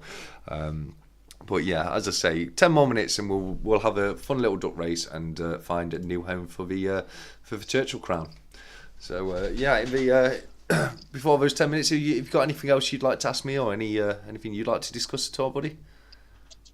No, I've been ever since I started watching your videos. I've been checking the change, but change is getting a thing of the past. Yeah, really nice, And CPM was saying he went away to a casino. Somebody was away and. It was surprising how many places didn't take cash. Yeah. My friend I got with, he owns a surf shop here, and they kind of asked the question, and he says, "I'd rather take card because cash is hassle. You have to go to the bank, charge you." Yeah, they charge you to put it in, they charge you to take it out when you're a business. There's a lot. The whole system is being pushed to a cashless society. Is the whole system, and society. In a whole is just as guilty as the banks or anyone else, because we're different as stackers, but most of the people out there, like the sheer majority of people out there, not only welcome but want cashless. They want to be able to take the phone out and just use the phone to pay. They want to just use a card. They don't. Most people see cash the same way. It's not convenient to them. So it's very unfortunate, but I truly believe we are on the way to a cashless society. And I said it when I was a kid, when I'm honest, if I'm honest with you. Yeah. But it's quite worrying as well. I mean, my father would always have cash on him, Yeah. a cash machine, and then you have the younger generation, Yeah. like the millennials, who just phone tap. Yeah, yeah. No, I mean, I'm all about cash. I mean, to the point where a lot of times, if I need to buy something on off the internet, I will go to my parents' house. I'll give them the money in cash and say, "Look, can you just get me on your card, please?" You know, because they don't mind using banks. I don't like to use banks. I don't like keeping money in the bank. So a lot of the time, you know, I've got cash around with me, but it can get very difficult, you know, to just use cash today. You know, a lot of times you'll go to a car park and it'll be card only, or you know, you'll go to somewhere else and it'll be card only, and you'll have plenty of money on you, but no way of spending it. So yeah. Well, I put a video up for 365 about the car parking thing. There's a petrol station up near me, and you used to put 20p in to pump air up in your car tires, Yes. you know, Yeah. or bicycles for me at the minute. I know exactly. But, what you mean, yeah. But now you swipe your card and it's £2. Yeah. And it That gives just you. confused. I was like, well, no, I'll top up. I'll go home. I'll find a pump. And Yeah. you could buy a pump for less and pump your bicycle up. Yeah, you probably could, especially if you're doing it for a bicycle. Absolutely, but you're right. There has been a change nowadays with the air machines and the vacuum machines, and even the car washers. You know, nowadays you can literally just do your chip and pin, and it'll take the money and you'll go through the car wash or whatever. But you're absolutely right. It's been taken away more and more. And same as I say, I think 10 years time, we may have even gone cashless completely within 10 years. You know, the way it's going right now. Definitely. Yeah. I mean, the one advantage is the petrol stations. There's a lot of petrol station fuel theft that you've probably been seeing on the news. But you put your card in, you type in whatever you want or do what you want, and then it just charges it to your card. You don't really have to go into the shop. Yeah. But then a lot of the shop owners are like, if you get your petrol, you come into the shop, because a lot of them are like have hot food counters and things like Apple Green and all that. Yeah. That's where they make their money. They make their money getting the people into the shop. Yeah.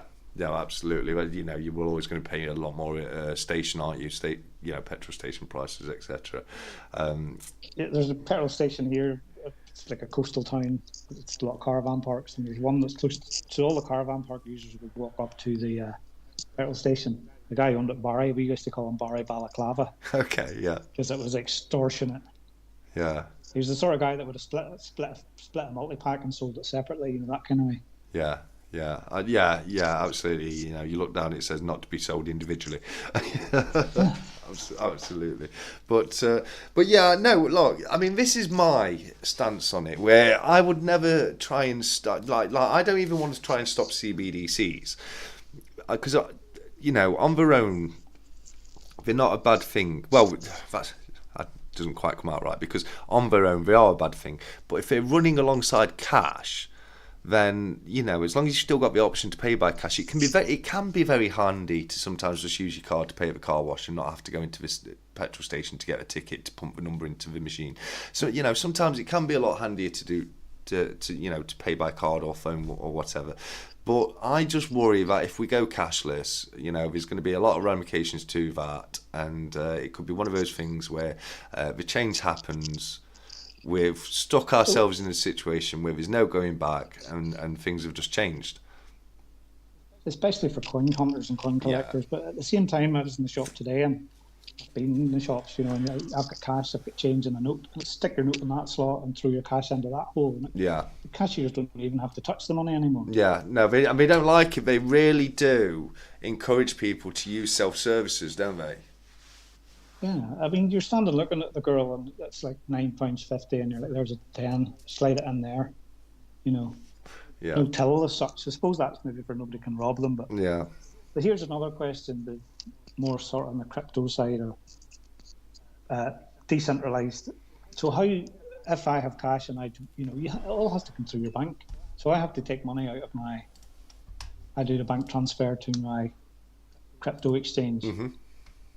Okay, when you put it in your crypto wallet, it's DeFi, it's Web3, but there's a trail. I've seen I watched a documentary, one of the first crypto back in 2009 and 11. There was an expo on, and the guy had a crypto cash machine where you just scanned your code, Yeah. put your $20 in, you scanned your code, and it went straight into your wallet. Yeah. Yeah. Where I think there's always a trail now, which for people with cash will be hard to stay off the radar, so to speak. Yeah, I mean, I know in America with coin shops, they can go and buy stuff and up to a certain amount. They don't need a receipt. Yeah, I mean, let's be completely honest here. The main drive the government has for taking us into a cashless society is the audit trail we'll have on every single purchase we ever make. They'll know every single purchase we ever make. They'll know every penny you have coming in, every penny you have going out. And yeah, of course, we should all be paying our taxes and we should all be declaring everything that we purchase. We absolutely should be. Whether or not we are doing that is a different thing. But one thing that will happen going forward is you will not be able to buy anything without the taxman knowing exactly what you purchased. So as I say, it can have a lot of ramifications, and look, a lot of people make the odd quid here and there, sell a couple of bits here and there. We're not dealers, we're not making a profit out of it. We're not in a business, but your average Joe out there, when he sells a few pieces of silver, do you really think he's declaring it and paying VAT on it? No, of course. I sold the Queenie out in the golf course. Yeah. I wanted it for a ball marker, and I sold it for 40 quid. So yeah, I mean legally, you are as the seller, you're supposed to declare that, and even on the second-hand market, there is supposed to be VAT paid on the items. Like obviously, at the moment, it's very difficult to police that and track that. So as I say, VAT is not necessarily paid every single time you resell a piece or two of silver. But if you went down a CBDC avenue, then the taxman's going to know every single piece of silver you buy, every single piece of silver you sell. He's going to know every single penny of capital gains tax you owe, or any other kind of tax that you owe. And it's just not the kind of society that I'd like to live in myself. I'm more of an advocate of certain freedoms than having everything decided to you in that respect.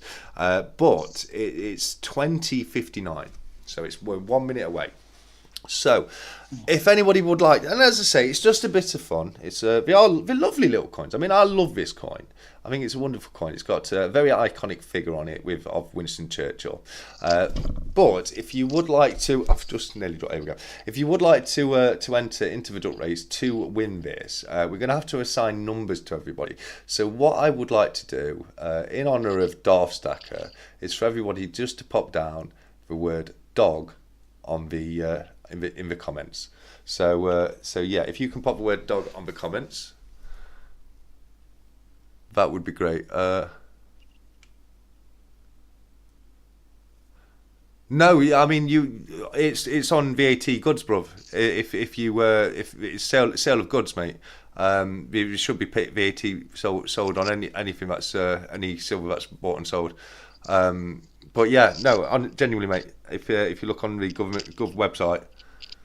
Yes, Darth, I thought you'd like that one. We have the first one in. First number is Scott Silver with dog. CY Sterling is 2. Cobra Stacker is 3. Addicted to Precious Metals is 4.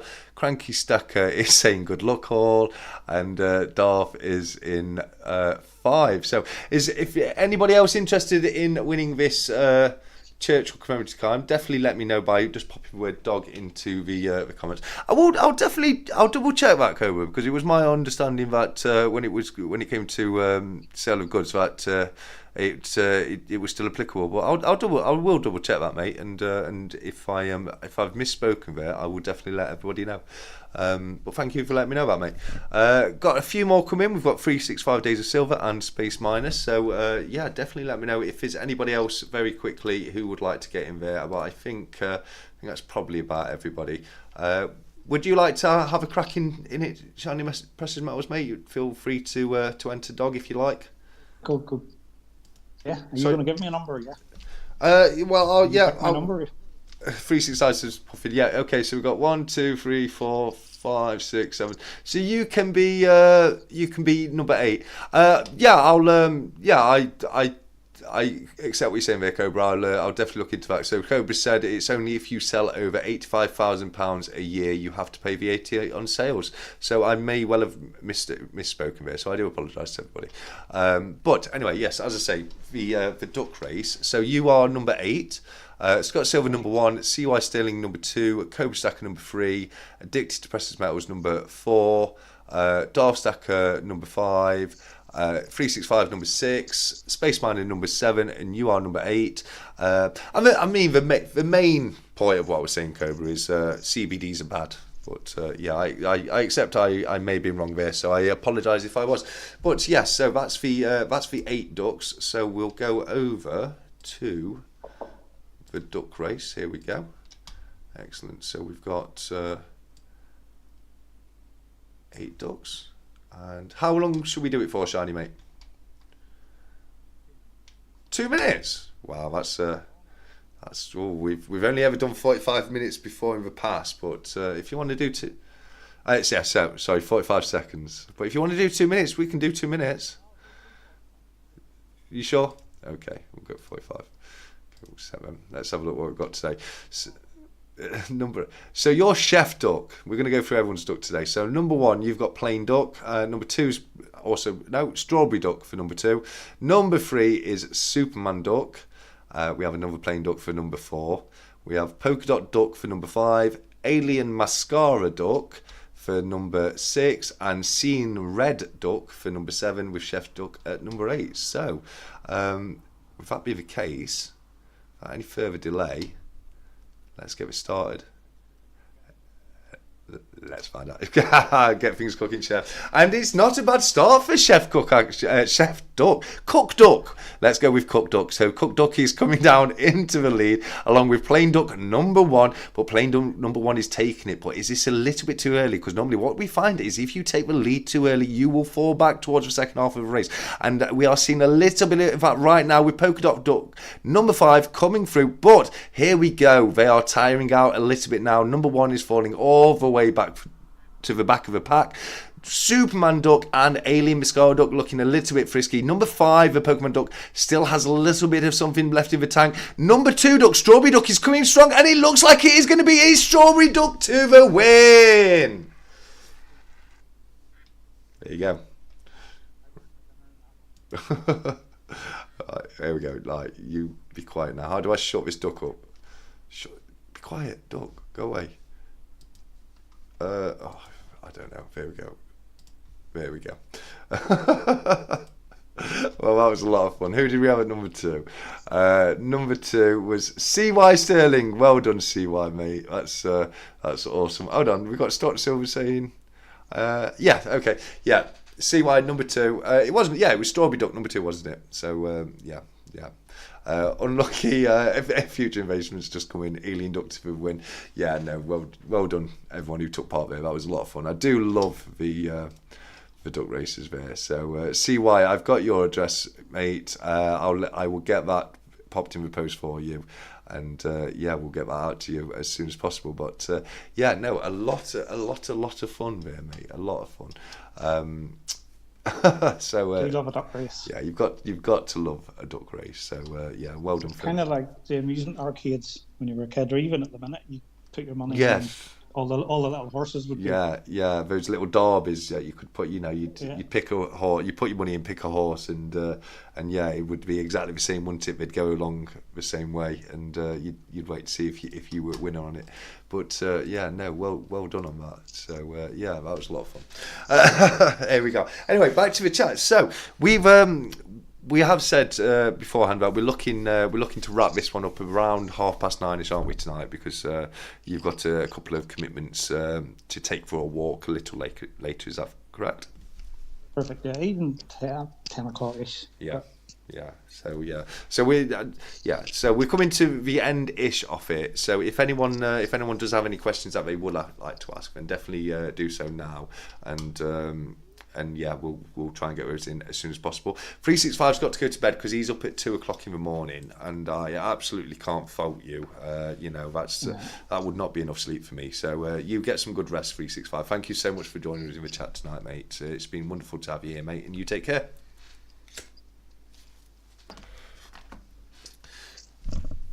So, Shiny, where are we going next with the chat, mate? You tell me. They're asking me where we're going forward with stacking. Yeah. And as well, you mentioned it before, the big wedding next year. So this time next year, I'm getting married on the 10th of August. Brilliant. Congratulations, mate. Well after done. the competition win. Yeah. So big thanks to everybody when I posted it out who voted for us. Yeah. The Northern Ireland competition, we made it into the last 10 couples. That was for the vote for, which we were over the moon about that. And then Mrs. Precious and Mrs. Shaney and I went on holiday for our 20-year anniversary. We went to Barcelona, but we didn't go to Barcelona. We just stayed on the coastline and then got the phone call that we had won the wedding. So it's 80 guests, sort of £15,000 prize. So that takes the sting out of it a little bit. Yeah, no, absolutely, and that was a wonderful win. If anyone wasn't aware, because you did share it with us in Stackers Social, didn't you? That you were entering into the competition. In the community. Yeah, absolutely, and you had to compete against a few other couples, didn't you? So it wasn't handed to you by any respect, but you came through, and we're all very happy that you were picked as the winning couple. So yeah, we were kind of, Mrs. Shaney works in a school, so she put it on our school Facebook, and we used to be in the hospitality trade, I'm sort of quite well known about. Yeah. And I think we got loads. So the total votes was 12,000 votes, and I think we got 6,000 of them. Yeah, that's amazing. That was quite good. So you got like half a votes there. Yeah. Oh, well done, mate. Well done. Congratulations on that. I mean, massive congratulations on that, buddy. So wedding-wise, what are you looking at? Is it going to be a castle? Is it going to be a stately home? Is it going to be a reception office? What's your plans for the wedding, mate? There's a Glenarm Forest, which is kind of mid-Antrim. It's about an hour away from here. There's Glenarm Castle, but they have an offset of that called the Sheddings. It's kind of like old cottages, and it's all stretched tents and by the river. Yeah. So I was saying before, we had initially wanted to go to a place called Lear.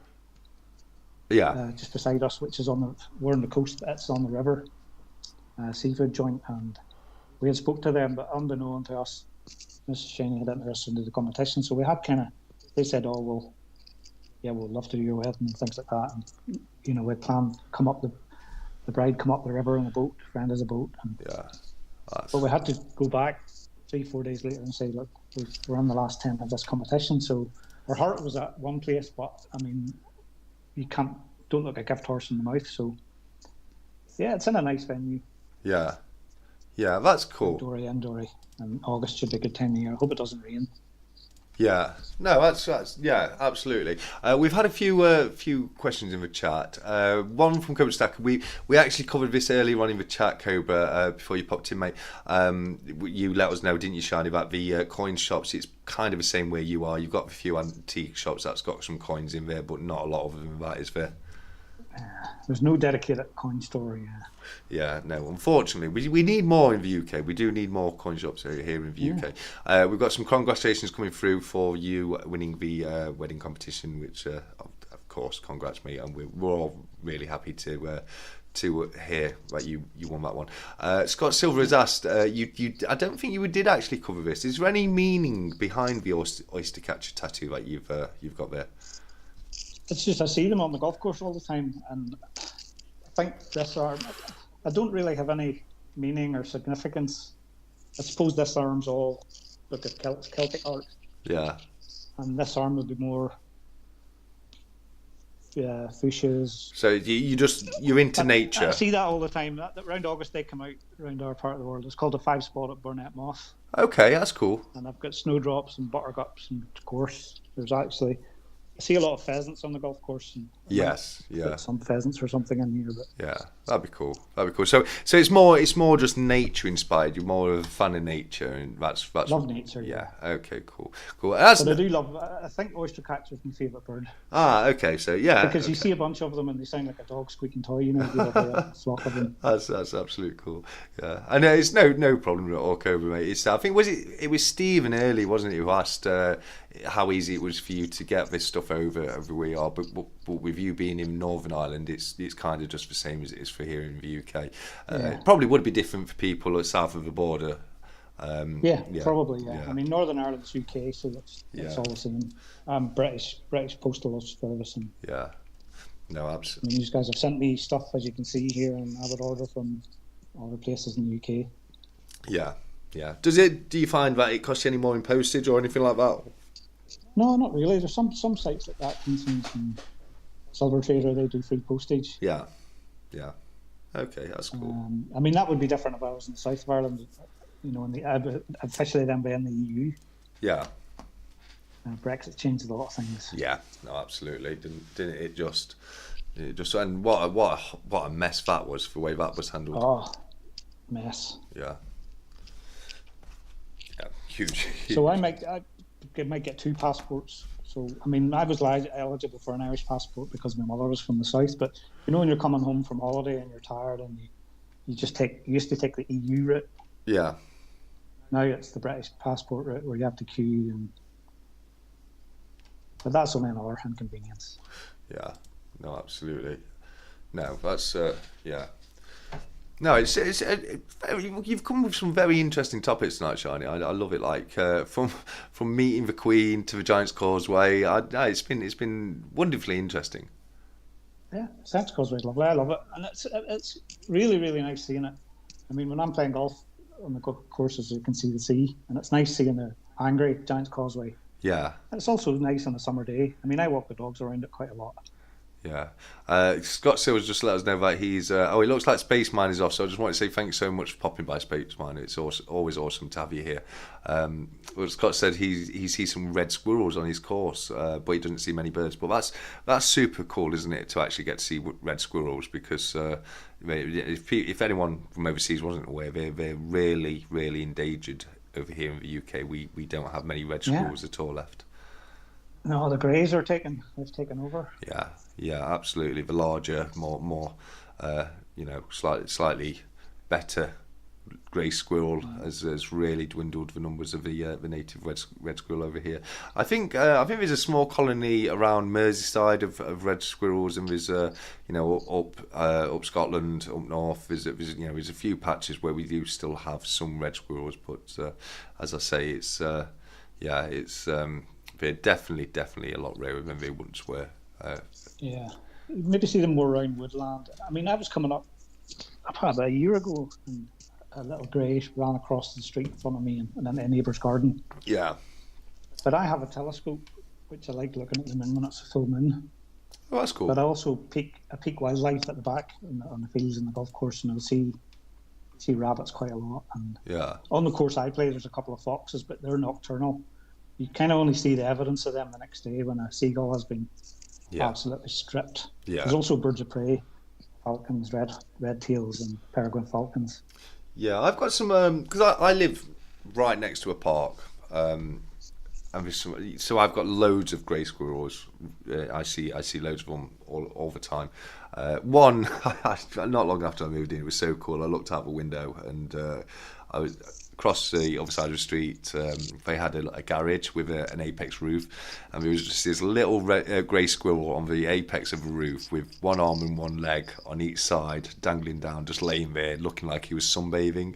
And it was just the cutest thing I've ever seen. But I hear some weird birds at night if I've got the window open. Like there's definitely a few owls knocking around. I hear some awesome wildlife just on my doorstep. So I'm really lucky in that respect. But I'm like yourself. I'm a big fan of nature. Yeah, I love nature.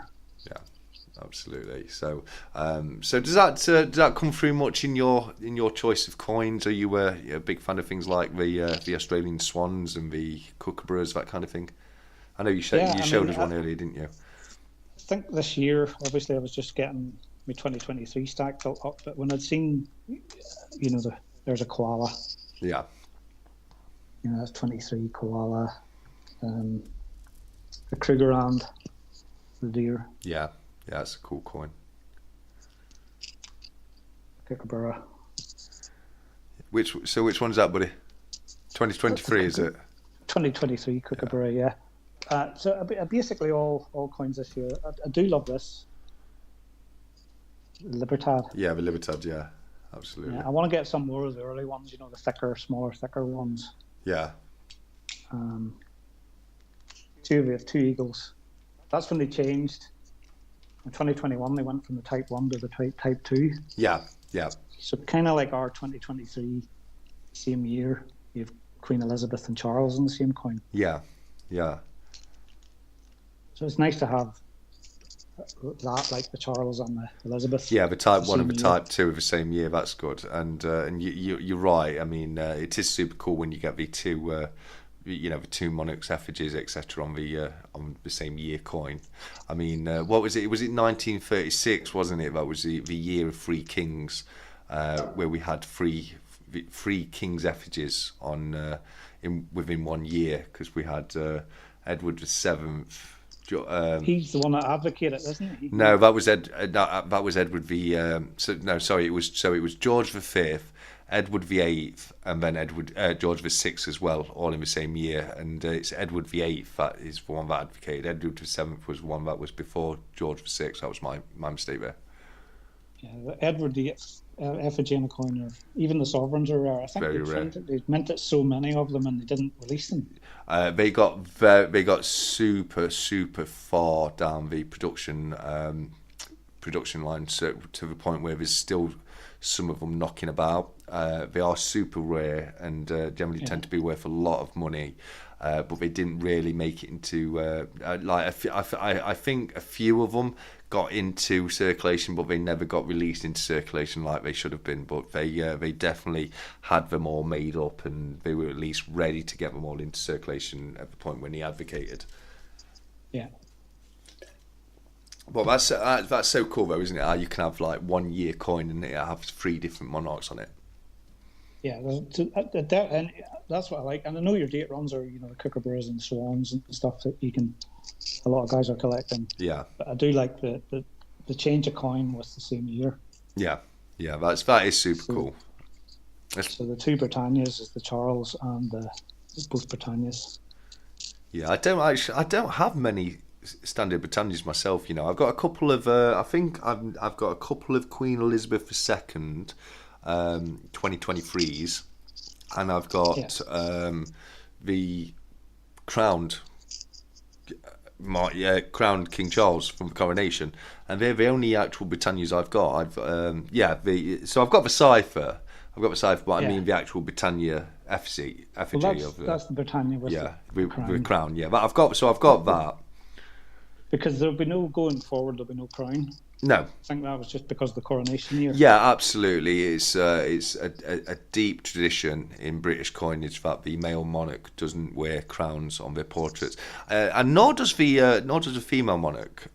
When you see you'll see coins with Queen Elizabeth II on, and it'll look like she's wearing a crown, but what she's wearing it'll be like the state diadem, so it's not actually her crown for as the Queen of England. It's not her official crown. So it's a lot of the times you'll see them wearing laurel wreath crowns. Laurel wreaths. Yeah, that kind of thing, like in the Mary Gillick depiction of Queen Elizabeth, the first ever one.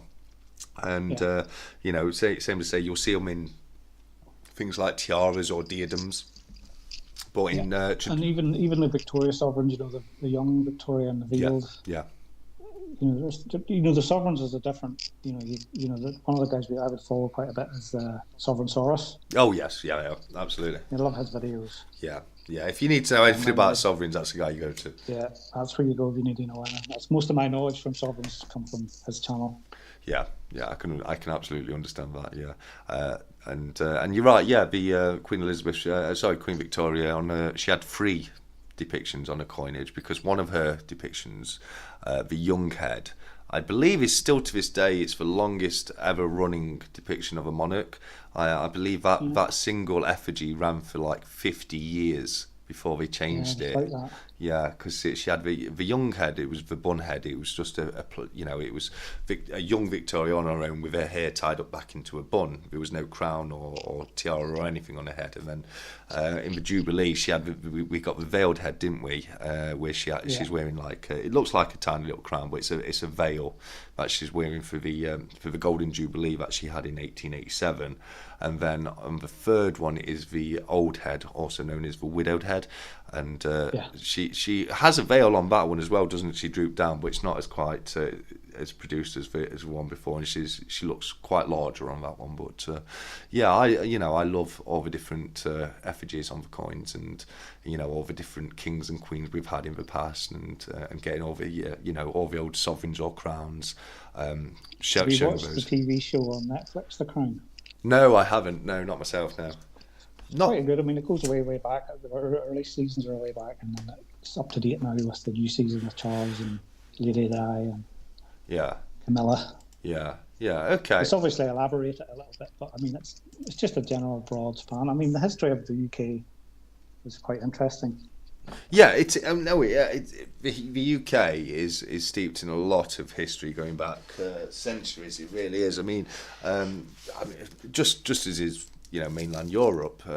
You've got a lot of history in the areas around there as well. But it's very English history. Is like you say, particularly is very interesting to me, and it's probably because I'm from the UK, so I'm a bit biased on that in that respect. But well, me too. I mean, our shores have been invaded, with the Spanish Armada. Yeah. That Giant's Causeway. There's a ship sunk off there called the Girona. Oh, cool. And it had a lot of gold and stuff, and there's a salamander found on it with 9 rubies. Oh, nice. And there's a local brewery around here, Lacada Brewery in Portrush, and they have a beer called 9 rubies. It's quite strong, though. It's about 7%. Nice. That's and then prior to that, in the 10th century, we had the Viking invasions. Yes. So, knowing this from doing tours of Dundas Castle and things like that, Magnus Barefoot and the son Olaf invaded these shores and raped and pillaged. Yeah. But you were talking in one of your chats about Mead and Dundas Castle and Dundas Townland, and back in the 15th century, they couldn't trust the water coming down from the because they were the dead animals, so they sort of brewed a mead, as you say. It was like low alcohol mead, and the kids would have drank it. Yes. It was weak. Was their way of purifying the drinking water? Yeah, it was a lot safer. It was and over here as well. At a point in history, it was people used to drink mead like drinking water because it was a low strength alcohol, and they made it particularly low strength. And like you say, it was a lot safer than drinking the water, which was very often contaminated. And so you take it for granted nowadays. You turn your tap on and you go to the shop and buy a bottle of water. I will say one thing though, Shiny. As tempting as all the videos with people with their whiskies gets for me to watch as a non-drinker, nothing gets me as much as tempted as talking about mead, because I miss a little tipple of mead so much. I used to. If anybody out there has never tried mead, I highly recommend that you do so. It's basically honey wine. It really is a nice drink, and I used to really enjoy mead. I tell you one thing I was lucky enough to do a few years back, probably about 4 years ago now, is I was down there kissing the Blarney Stone. Is that the Blarney Stone? Yeah, the Blarney Stone. Yeah, is that something you've ever done yourself? No, I haven't done that. I've seen clips of the guys. You have to hang. Yes. So yeah. It's quite scary actually, because you're right at the top, literally at the very top of this tower and the castle, and there's like a hole. And there's 2 metal railings. You lie down on your back on the floor, and then you grab onto these railings, and then you kind of pull yourself over this hole and hold yourself with the railings. You've got somebody holding onto your legs, and then you've got to dangle upside down to kiss the stone. And I'm sure you're aware of the story, but you meant to get the gift of the gab from kissing the Blarney Stone. So I was lucky enough to do that. Funny story, I was with a friend, and I wanted to get it recorded on video, because obviously it's not something you're going to get to do every day. So I got the video recording, got it all set up, handed her the phone, said to her, all you have to do, right, is recording. You don't have to do anything. All you have to do is point it at me, right? And I came back up to find out that she tried to press record, thus ending recording, and none of it was recorded. And I was absolutely So it already was recording when you handed I it to. said, look, it's recording. Don't worry about anything. All you have to do is point it at me. It's already doing it. And she went, press record, stopped it from recording, and I didn't get to get the footage of me kissing the Blarney Stone, unfortunately. But it was a lot of fun. I've got to be honest. I did really enjoy it. Yeah, well, us Irish don't need to kiss the Blarney Stone. We have the gift of the gab anyway. So. No, exactly. So you've mentioned briefly about crypto. What got you into cryptos? I think it was CPM and Cobra had mentioned it, Yeah. and then I started watching Camel Finance. Yeah. Okay. Yeah. And then, I mean, CPM always says do your research, and I've done all my research, and Yeah. And that's I just can't see. I just think with the halving coming up and a lot of banks trying to push this ETF, a lot of them are saving up the money for the real thing, I think, and that's just going to push the price up. Yeah. No, I think. And I mean, the more it goes up, you know, you have big ups and big downs, but generally if you DCA into it and just forget about it, Yeah. sooner down the line you'll be like, oh, I've got X amount or X percentage of Bitcoin. Yeah. And I think it's better to have some down the line, especially with the way the digital finance is going that route. I think it's nice to be part of the pie, so to speak. Yeah, I definitely think that's a good call. So, and other than crypto, is there anything else other than shinies and crypto that you're in? Are you in the S&P 500? Any stocks or shares, indices, that kind of thing? S&P, just basically, yeah. I think the stock market's more, even this, and I mean, ETF index funds, but I mean, I think the leveraging in the stocks, you know, you can go the short or the long. I think it's too much like gambling. Yeah. I mean, I would never leverage. I don't mind gambling, but I'm at the stage where I just want to put money aside. Yeah. And put what I can afford in, and 20 years down the line, 10 years, I'll be like, oh, I'll take that and use that. Yeah. No, that's a good call. Because the bank's not going to, with inflation, you're not going to get it out of the bank saving your money. No, you're going to lose money, aren't you, year by year if you just put it in the bank and go. You know, when we've had inflation rates of up to like 11% in recent years, you know, that's a huge amount of your money that you're losing, or buying power from your money that you're losing just sitting it in the bank. Obviously, you know, it won't lose any financial value, but it will lose a lot of buying power. And well, you go to the shop, and you remember, you know, things in the shop are going up, and the CPI, the consumer product index, it's a basket, it's rated for inflation, but that also changes. You know, it's a friend of mine always said, I'm going to do here, I'm going to work here for somewhere, and he always judges it by how much does a pint of beer cost, a loaf of bread and a pint of milk. Yeah. You know, so you could say, oh, that's expensive living there, but that's how he judges it when he's working away. So he'll stay somewhere for 6 months or a year. Yeah. But that basket changes. The government changes that basket for their figures. Yeah. They put things in it. You know, it's a thousand. Lots of different. It's things. 1,000 different products, isn't it? Yeah, but I mean, there's products in it that you're like, why that's on it? Why is that in there? Yeah. Because I know when I go to the shop, we used to get them packets of chocolate for £1, 4 bars. They're smaller ever since the sugar tax came on board. Yeah. A few years back, your cream eggs, everything's tiny. Mars bars. Yeah, they are. I mean, the bars themselves are a lot smaller than they used to be. They cost a lot more than they used to cost as well. So, yeah, you are 100% right there. But you're right. You're getting less product for your money. Never mind less for your money. You're getting less product for less money. So you're getting bent over everywhere. Yeah, less product for more money. Yeah, you pay more for getting less these days, and you're absolutely right in that, mate. You and it's, you know, that's not just us saying that. You know, the gram weight of bars of chocolate. You know, I can remember a big thing in the news when they made Toblerones smaller. Can you remember that a few years ago? Yeah, absolutely.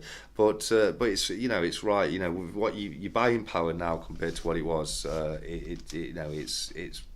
So it does dwindle year by year. It absolutely does. You know, it's something that I love to look at when I research the old coins, and you look at the difference in buying power then to what it is now, and like in the 1930s, a sixpence would be worth the same as a £10 note nowadays. You know what I mean? And I'm just pulling figures from air there, but that kind of thing. And it's like, how can money lose so much value?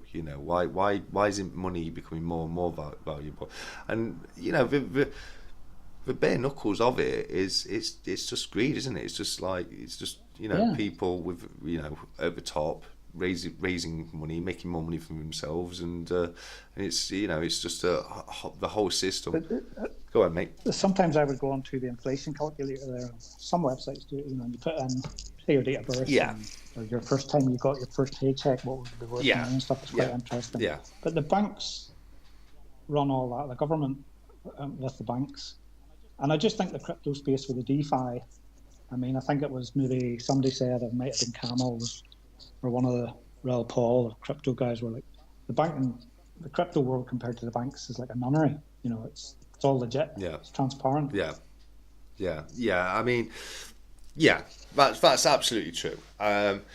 It's a double-edged sword because obviously CBDC is a crypto, and that's that's what it's based on, cryptocurrency. It's centralized banking, and so that transparency on the investing side of it, which is great, is kind of what puts a lot of people off on the changing into a crypto, a digital pound, or as we like to call it. You know what I mean? It's in a lot of respects, it's that transparency that comes back to bite you, because every single purchase you've ever made gets recorded, and everything you're doing is right there, like you say, completely transparent for it to be seen. Well, the open source and the blockchain, CPM will know more about it in Cobra as well, but it's open source and it's done by miners and computers. It keeps everything legit. But if I want to pay you for silver, I could pay you in Bitcoin. Yeah, absolutely. Nobody would know about it but me and you. Yeah, no, absolutely. That's the beauty of Bitcoin itself. What I was just saying refers purely to the digital pound, the CBDCs we're looking to bring in. CBDC digital. Yeah, pound. Absolutely. But the other thing as well, going back to the stacking, this is real money. Yeah. This is going to put a hedge against your, rather than the bank saying £1,000 in the bank, I would rather have £1,000 in silver and gold. Yeah, they would. The problem with that, when you say that silver and gold is real money, in a sense, in the sense you're saying it, I absolutely completely agree with you, 100% right. However, and I'll point back to APM.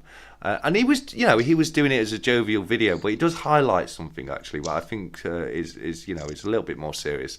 But did you watch when he went on holiday? And he was doing different things with the 1 ounce Brit. Yeah. He couldn't give it as a tip. No. They gave it back to him. They didn't know what to do with it. They looked at it and so in that respect, on an actual real life person to person basis, it's not real money, and you can't really. But do you think? I think that's down to non-education. Do you think? Because we're in the coin absolutely. There's also people have done videos and they're like £20 or this coin, and everybody would have taken the £20 note. Yeah, absolutely. People aren't properly educated into knowing the actual intrinsic worth of the silver itself. 100%. And I don't tell many people about stacking silver, and even you do mention prices metals. So you might as well be talking about a horse race. Yeah, they don't understand. They don't. Yeah. That's why this community, I think, is very, very good. Yeah. We all share information, and everybody, I think it's a great community. Yeah. And that's another thing why the channel started. I watched all you guys chatting and sending mail calls, and yeah, it is a wonderful community. It's just a nice space to be in, I think. Yeah, no, it is. It's a wonderful community, and I do wish that the more people in society thought the way that stackers do, and we could all get. It'd be amazing if we. 365 said it ages ago that he would go out and spend £100 or something on 4 coins, and you get a buzz out of buying the coin. You also get to keep it. And it's there. You've spent your money, but you haven't spent it. You know what I mean? Yeah, no, absolutely. Like £380, £400 for a sovereign. Yeah. Yeah, no, especially with a sovereign, because you can liquidate that sovereign so easily. I mean, the thing is, when it comes to a silver, there's such a high premium that you do lose a lot if you're buying it brand new as soon as you buy it, don't you? Because if the £30 you buy from Royal Mint is worth 25 quid on the secondary market, so we say. So it's there's a lot of pitfalls to consider when going forward for me will be gold and mainly sovereigns. I will buy backyard bullion gold and silver. Maybe not as much coin going forward, but more pieces like handcrafted stuff. Yeah, absolutely. That you pay a premium for. But I mean, at the end of the day, I'm not going running out tomorrow trying to sell all this stuff. No, of course not. Of course not. But I mean, that's the thing, though. That's the point I'm trying to make. It's like it's all good as long as you've got the means to get rid of it. You know what I mean? Like when you perfect. Yeah. If there's no exit strategy, what's the point? Yeah. It's super important to have a good exit strategy there for when you. I just think there's a lot of guys that would not have an exit strategy. Yeah. No, absolutely. I think there's a lot of people out there who haven't even considered it yet. And it's I think knowing your exit strategy it's really good when you're just buying. You know what I mean? If you know how you're planning to sell the gold on a later date, then or silver, whatever, then you can be buying the wrong things. If you're planning to go straight down to the bullion dealers and cash it all in. At weight value, but the only thing you're buying are series coins and kookaburras and things like that. You're really hurting yourself because you're buying the high end stuff. Yeah. To get the. But I think you and Stephen had a good chat about his exit strategy. Yeah. He's got enough and he started early enough that down the line 10 years he can go to and get spot or whatever for it because he's bought it. Yeah, absolutely. It's a long term thing. In 20 years' time, when I decide if I'm about, I mean, I've been through the mills sort of thing, and that kind of way. It's a good pension pot. No, it is. Sell a bit, do this and do that, or get rid of this and sell it bit by bit. Yeah. But it would break my heart. Here's another question for you: if you had to go and liquidate everything you had, say you were 65, 70, what would you buy with your money?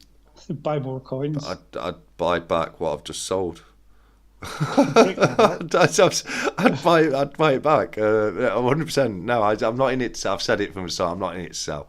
And if I was in it to sell, I'm going about it very completely. And this is what I mean about going about things the right or wrong way. Because I've bought like one of each. Like every single one of my bullion is different. It's a series or it's something different or it's from a different country or whatever. So it would be very difficult for me to pick a coin out to sell because any coin I take out my stack is going to mean that there's that less coin in the stack. Whereas if you've got a load of it's great that you brought Stephen up because Stephen's I think Stephen has nailed this. I think he really has nailed buying and the selling Definitely. Of it. The stuff he's buying is getting it at a price where he is going to make money off it when he comes to sell it. He's doing a bit of digging. He's made connections over the years. He's getting stuff at the right price, and when he comes to sell it, he's got those connections again, as I say already, and he's going to be selling it at a price where he is going to be making profit. But that is the thing I'm getting at. It's not that there's a wrong kind of silver to buy. It's just like you've got to be, you've got to be looking to get it from the right place at the right price, depending on what you want. I mean, I don't have a massive stack. I carry about that little Queenie. I had a couple of, I think I bought 3 of them at the time because I wanted the Queen Elizabeth before that she finished the effigy on the coin. I sold one to a guy on the golf course and I've one here and I've one on my stack. But even for the Secret Santa, I had to purchase something to give away. Yeah. Everything I can't see me getting rid of it. Kind of like you, I can't see me getting rid of any of this. Yeah, absolutely. Because you've got individual pieces. You've picked the stuff that you like. and it does make it very difficult to sell. Now I'm sure, because me and you, we've not been in it that long, but I'm sure in 5-10 years we will have bought so much stuff. There'll be bits that we pick out and we're like, oh, I forgot I even own you. You know what I mean? So I'm sure eventually it'll get to that point. But what I'm saying is, if you're thinking pure investment, I want to buy silver. Wait for the value of silver to go up and go and sell it. You need to be buying preferably in large amount, like buying it by the tube off of somewhere like the Silver Forum. Definitely. You know what I mean? But then I look at a tube and I go, I could buy 2 sovereigns for that, or that would buy me gold. Yeah, absolutely. So the bits I have are bits that I like. Yes. And, you buy what you like. And some of the bits I've paid a premium for, but I'm not selling them. Yeah, but not everybody's like that, Shiny. When you say buy what you like, I mean, you've got people like Future Investments where, he's hardcore strict. You know what I mean? He if it's not a standard Brit, it's not for him. He wants to keep that CGT free, keep it standard, and he's a true blue weight stacker when it comes down to stacking Future Investments. So what I'm saying is to everybody, it's not important to everybody to like what's on the coin. Now I'm with you 100%. You know me, mate. I'm exactly the same as you. I would be more of a collector. Yes, yeah, 100%. Like I stack collectible things. Yes, that yeah, absolutely. Which is exactly what I do. I'm stacking collectible pieces of silver. It's 100% what I'm in it. So personally, I agree with you 100%. But what I'm saying is, there's obviously people out there that look at it completely different to us. We couldn't care what's on it. We couldn't care what's on it. We just want to get the silver as cheap as possible and sell it as high as possible when we get rid of it. And it's what you said earlier is, well, I could instead of a tube I could buy 2 sovereigns. That it's a point I've tried to make in previous videos and stream as well, where there's I say it all the time, there's a million ways to make money. There's not just one good asset out there to make money off. It's not like silver's outright better than everything else, or gold is outright better than anything else. Or there's a lot of good performing assets out there that you can look into, and £1,000 of silver is worth exactly the same monetary value as £1,000 of gold sovereigns. And by £1,000 I mean £1,000 sterling, not pound weight, obviously. I mean, but the gold to silver ratio is what? Is it 80 to 1? Yes, it's in the 80s to 1. 1 ounce. I don't even have 80 coins, but even the space. Yeah. I mean, that's something to consider. Yeah, I mean, £1,000 sterling of silver is going to be a lot bigger than £1,000 sterling of gold, but we're going to be worth the exact same amount of money. You know what I mean? It's going to cost. And so go on, mate. You've got everybody talking about this SHTF scenario. Yeah. Can you imagine leaving your house with a suitcase of silver? Yeah. No, I mean. And I think if you have small fractional pieces down the line, apart from that, I was listening to your chat, Will. Yeah. That's no use to you if SHTF. No. You're going to be looking for food and water. Yeah. So the bar. But the other thing about it, I mean, let's say SH has hit the fan, and we've gone past that. We've gone past the you struggling to survive, and some sort of normality. Apocalyptic scenario. Well, yeah, but it could be it could be a million things. It could be a solar flare, a massive earthquake, a super volcano, a comet. It could be any one of these things, and something's happened. Society's collapsed, Mad Max style. But at this point, it's rebuilt itself a little bit. So at this point, we're now bartering again. We've got some kind of system where I'm not just going to kill you to get your food, because that's how desperate I am. We're going to work together and start to build things back up. Like you said about the gold, that's too much for a lot of stuff. You know what I mean? What if you're just buying? All I'm wanting to get is just a jug of milk. So there's a place for silver. You know what I mean? Like in that silver coin. Yeah, of all different sizes, like an ounce or a quarter ounce or a 1/10 ounce. Because, like I say, sometimes you might just want to get a jug of milk. So here's a 1/10 ounce of silver from a jug of milk. So in that kind of situation, in this SHTF where we're back to bartering and we've got real money has become real again. I still think there's a very big place for both gold and silver, and even copper, which is and I think that's why it happened the first time round. You know what I mean? Why they had coppers and silvers and gold coins, because you need that different, be able to spend things easily. Do you know what I mean? Yeah, I just think a 1 ounce gold coin in that scenario is too much. Yes, exactly. Even a quarter ounce, even a quarter. Yeah, I mean. Oh, you're showing a bit of face there, grams. buddy, just so you know. Oh, that's all right. Tidied myself up. There we go. Got a shave and got a haircut. Have a chin reveal. Yeah. Like Cranky said, fractional is / will be very important in this collapse scenario, and it will. I truly believe that. I truly believe that fractional will be so important. I believe that too. I'm a big believer. If I was to buy an ounce of gold, it would be in quarters and tenths. Yeah. It's nice. It's nice to have those big ounces. I mean, look at futures. He's got some. He's got a couple of ounces of gold now. They're fantastic things to look at. They really are. Yeah. But they're big. They're very big, and you look back a few hundred years, and I've said this jokingly, admittedly, but I have said it recently, where I wonder if gold keeps doing what it's doing with the price, I wonder if we'll ever see a return of cutting coins into quarters and eighths. Clipping. Yeah, no, not clipping from the edge, but quartering an eighth in coins. So here's a quarter of a gold coin. You know what I mean? Yeah. If gold keeps going the way it does, will that ever happen again? I think it would need to be a collapse scenario for that to happen. But it does get interesting. It does point into. I mean, I suppose what the more important question is, how easy will your ounce of gold be to sell if the value of gold goes up that much? Because the higher the value of what you're selling, the lower your target audience is going to be. Yeah, even 5 years. Some of these, you have to ignore the FOMO videos, but some guys are like, go to £3,000 an ounce, 4,000. Yeah.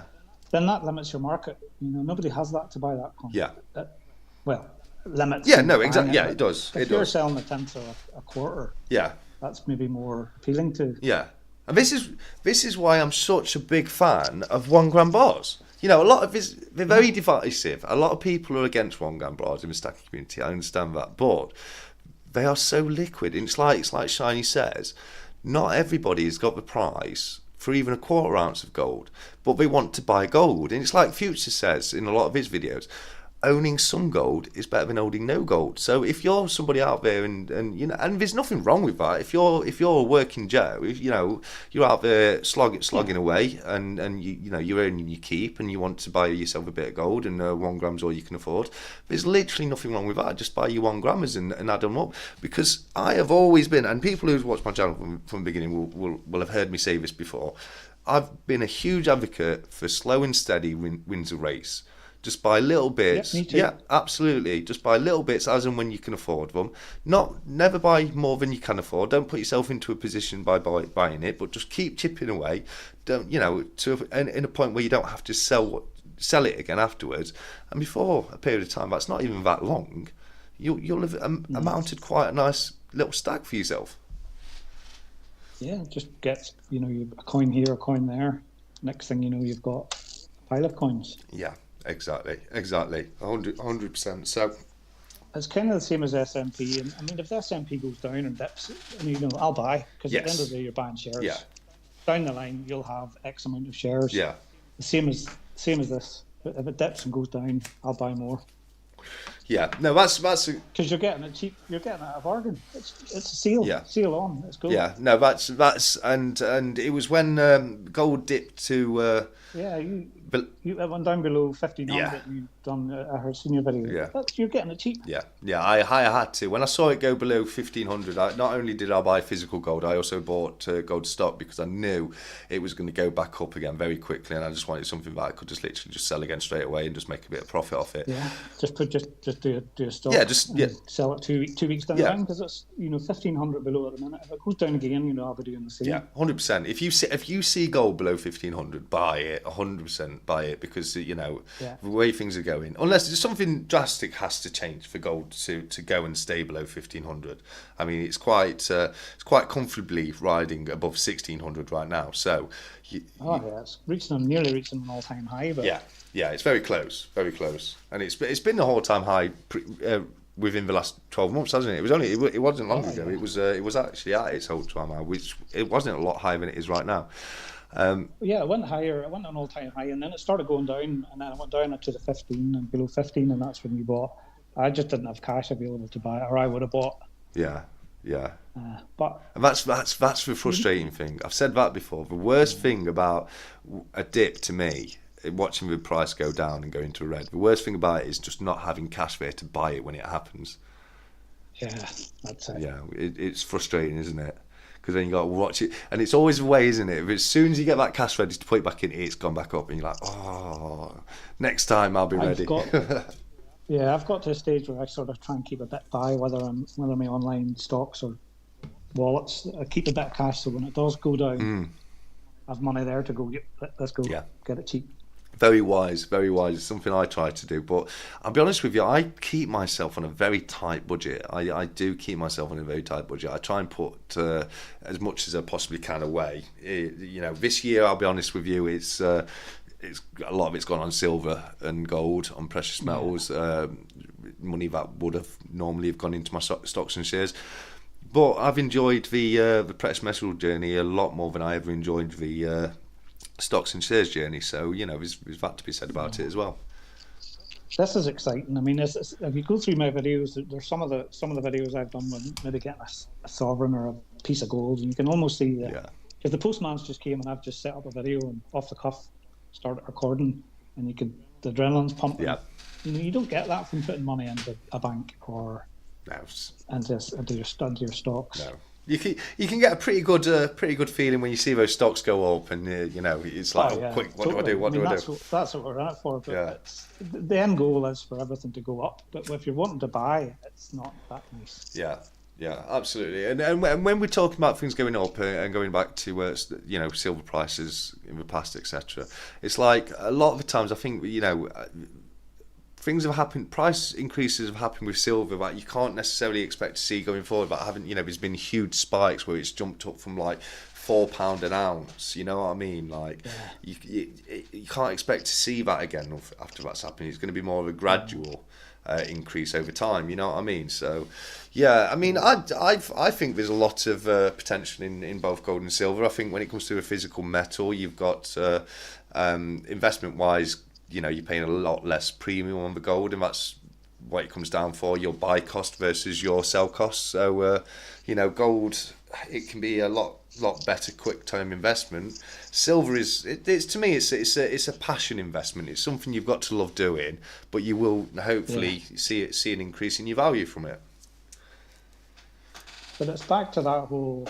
I'm very good. I'm very restrained.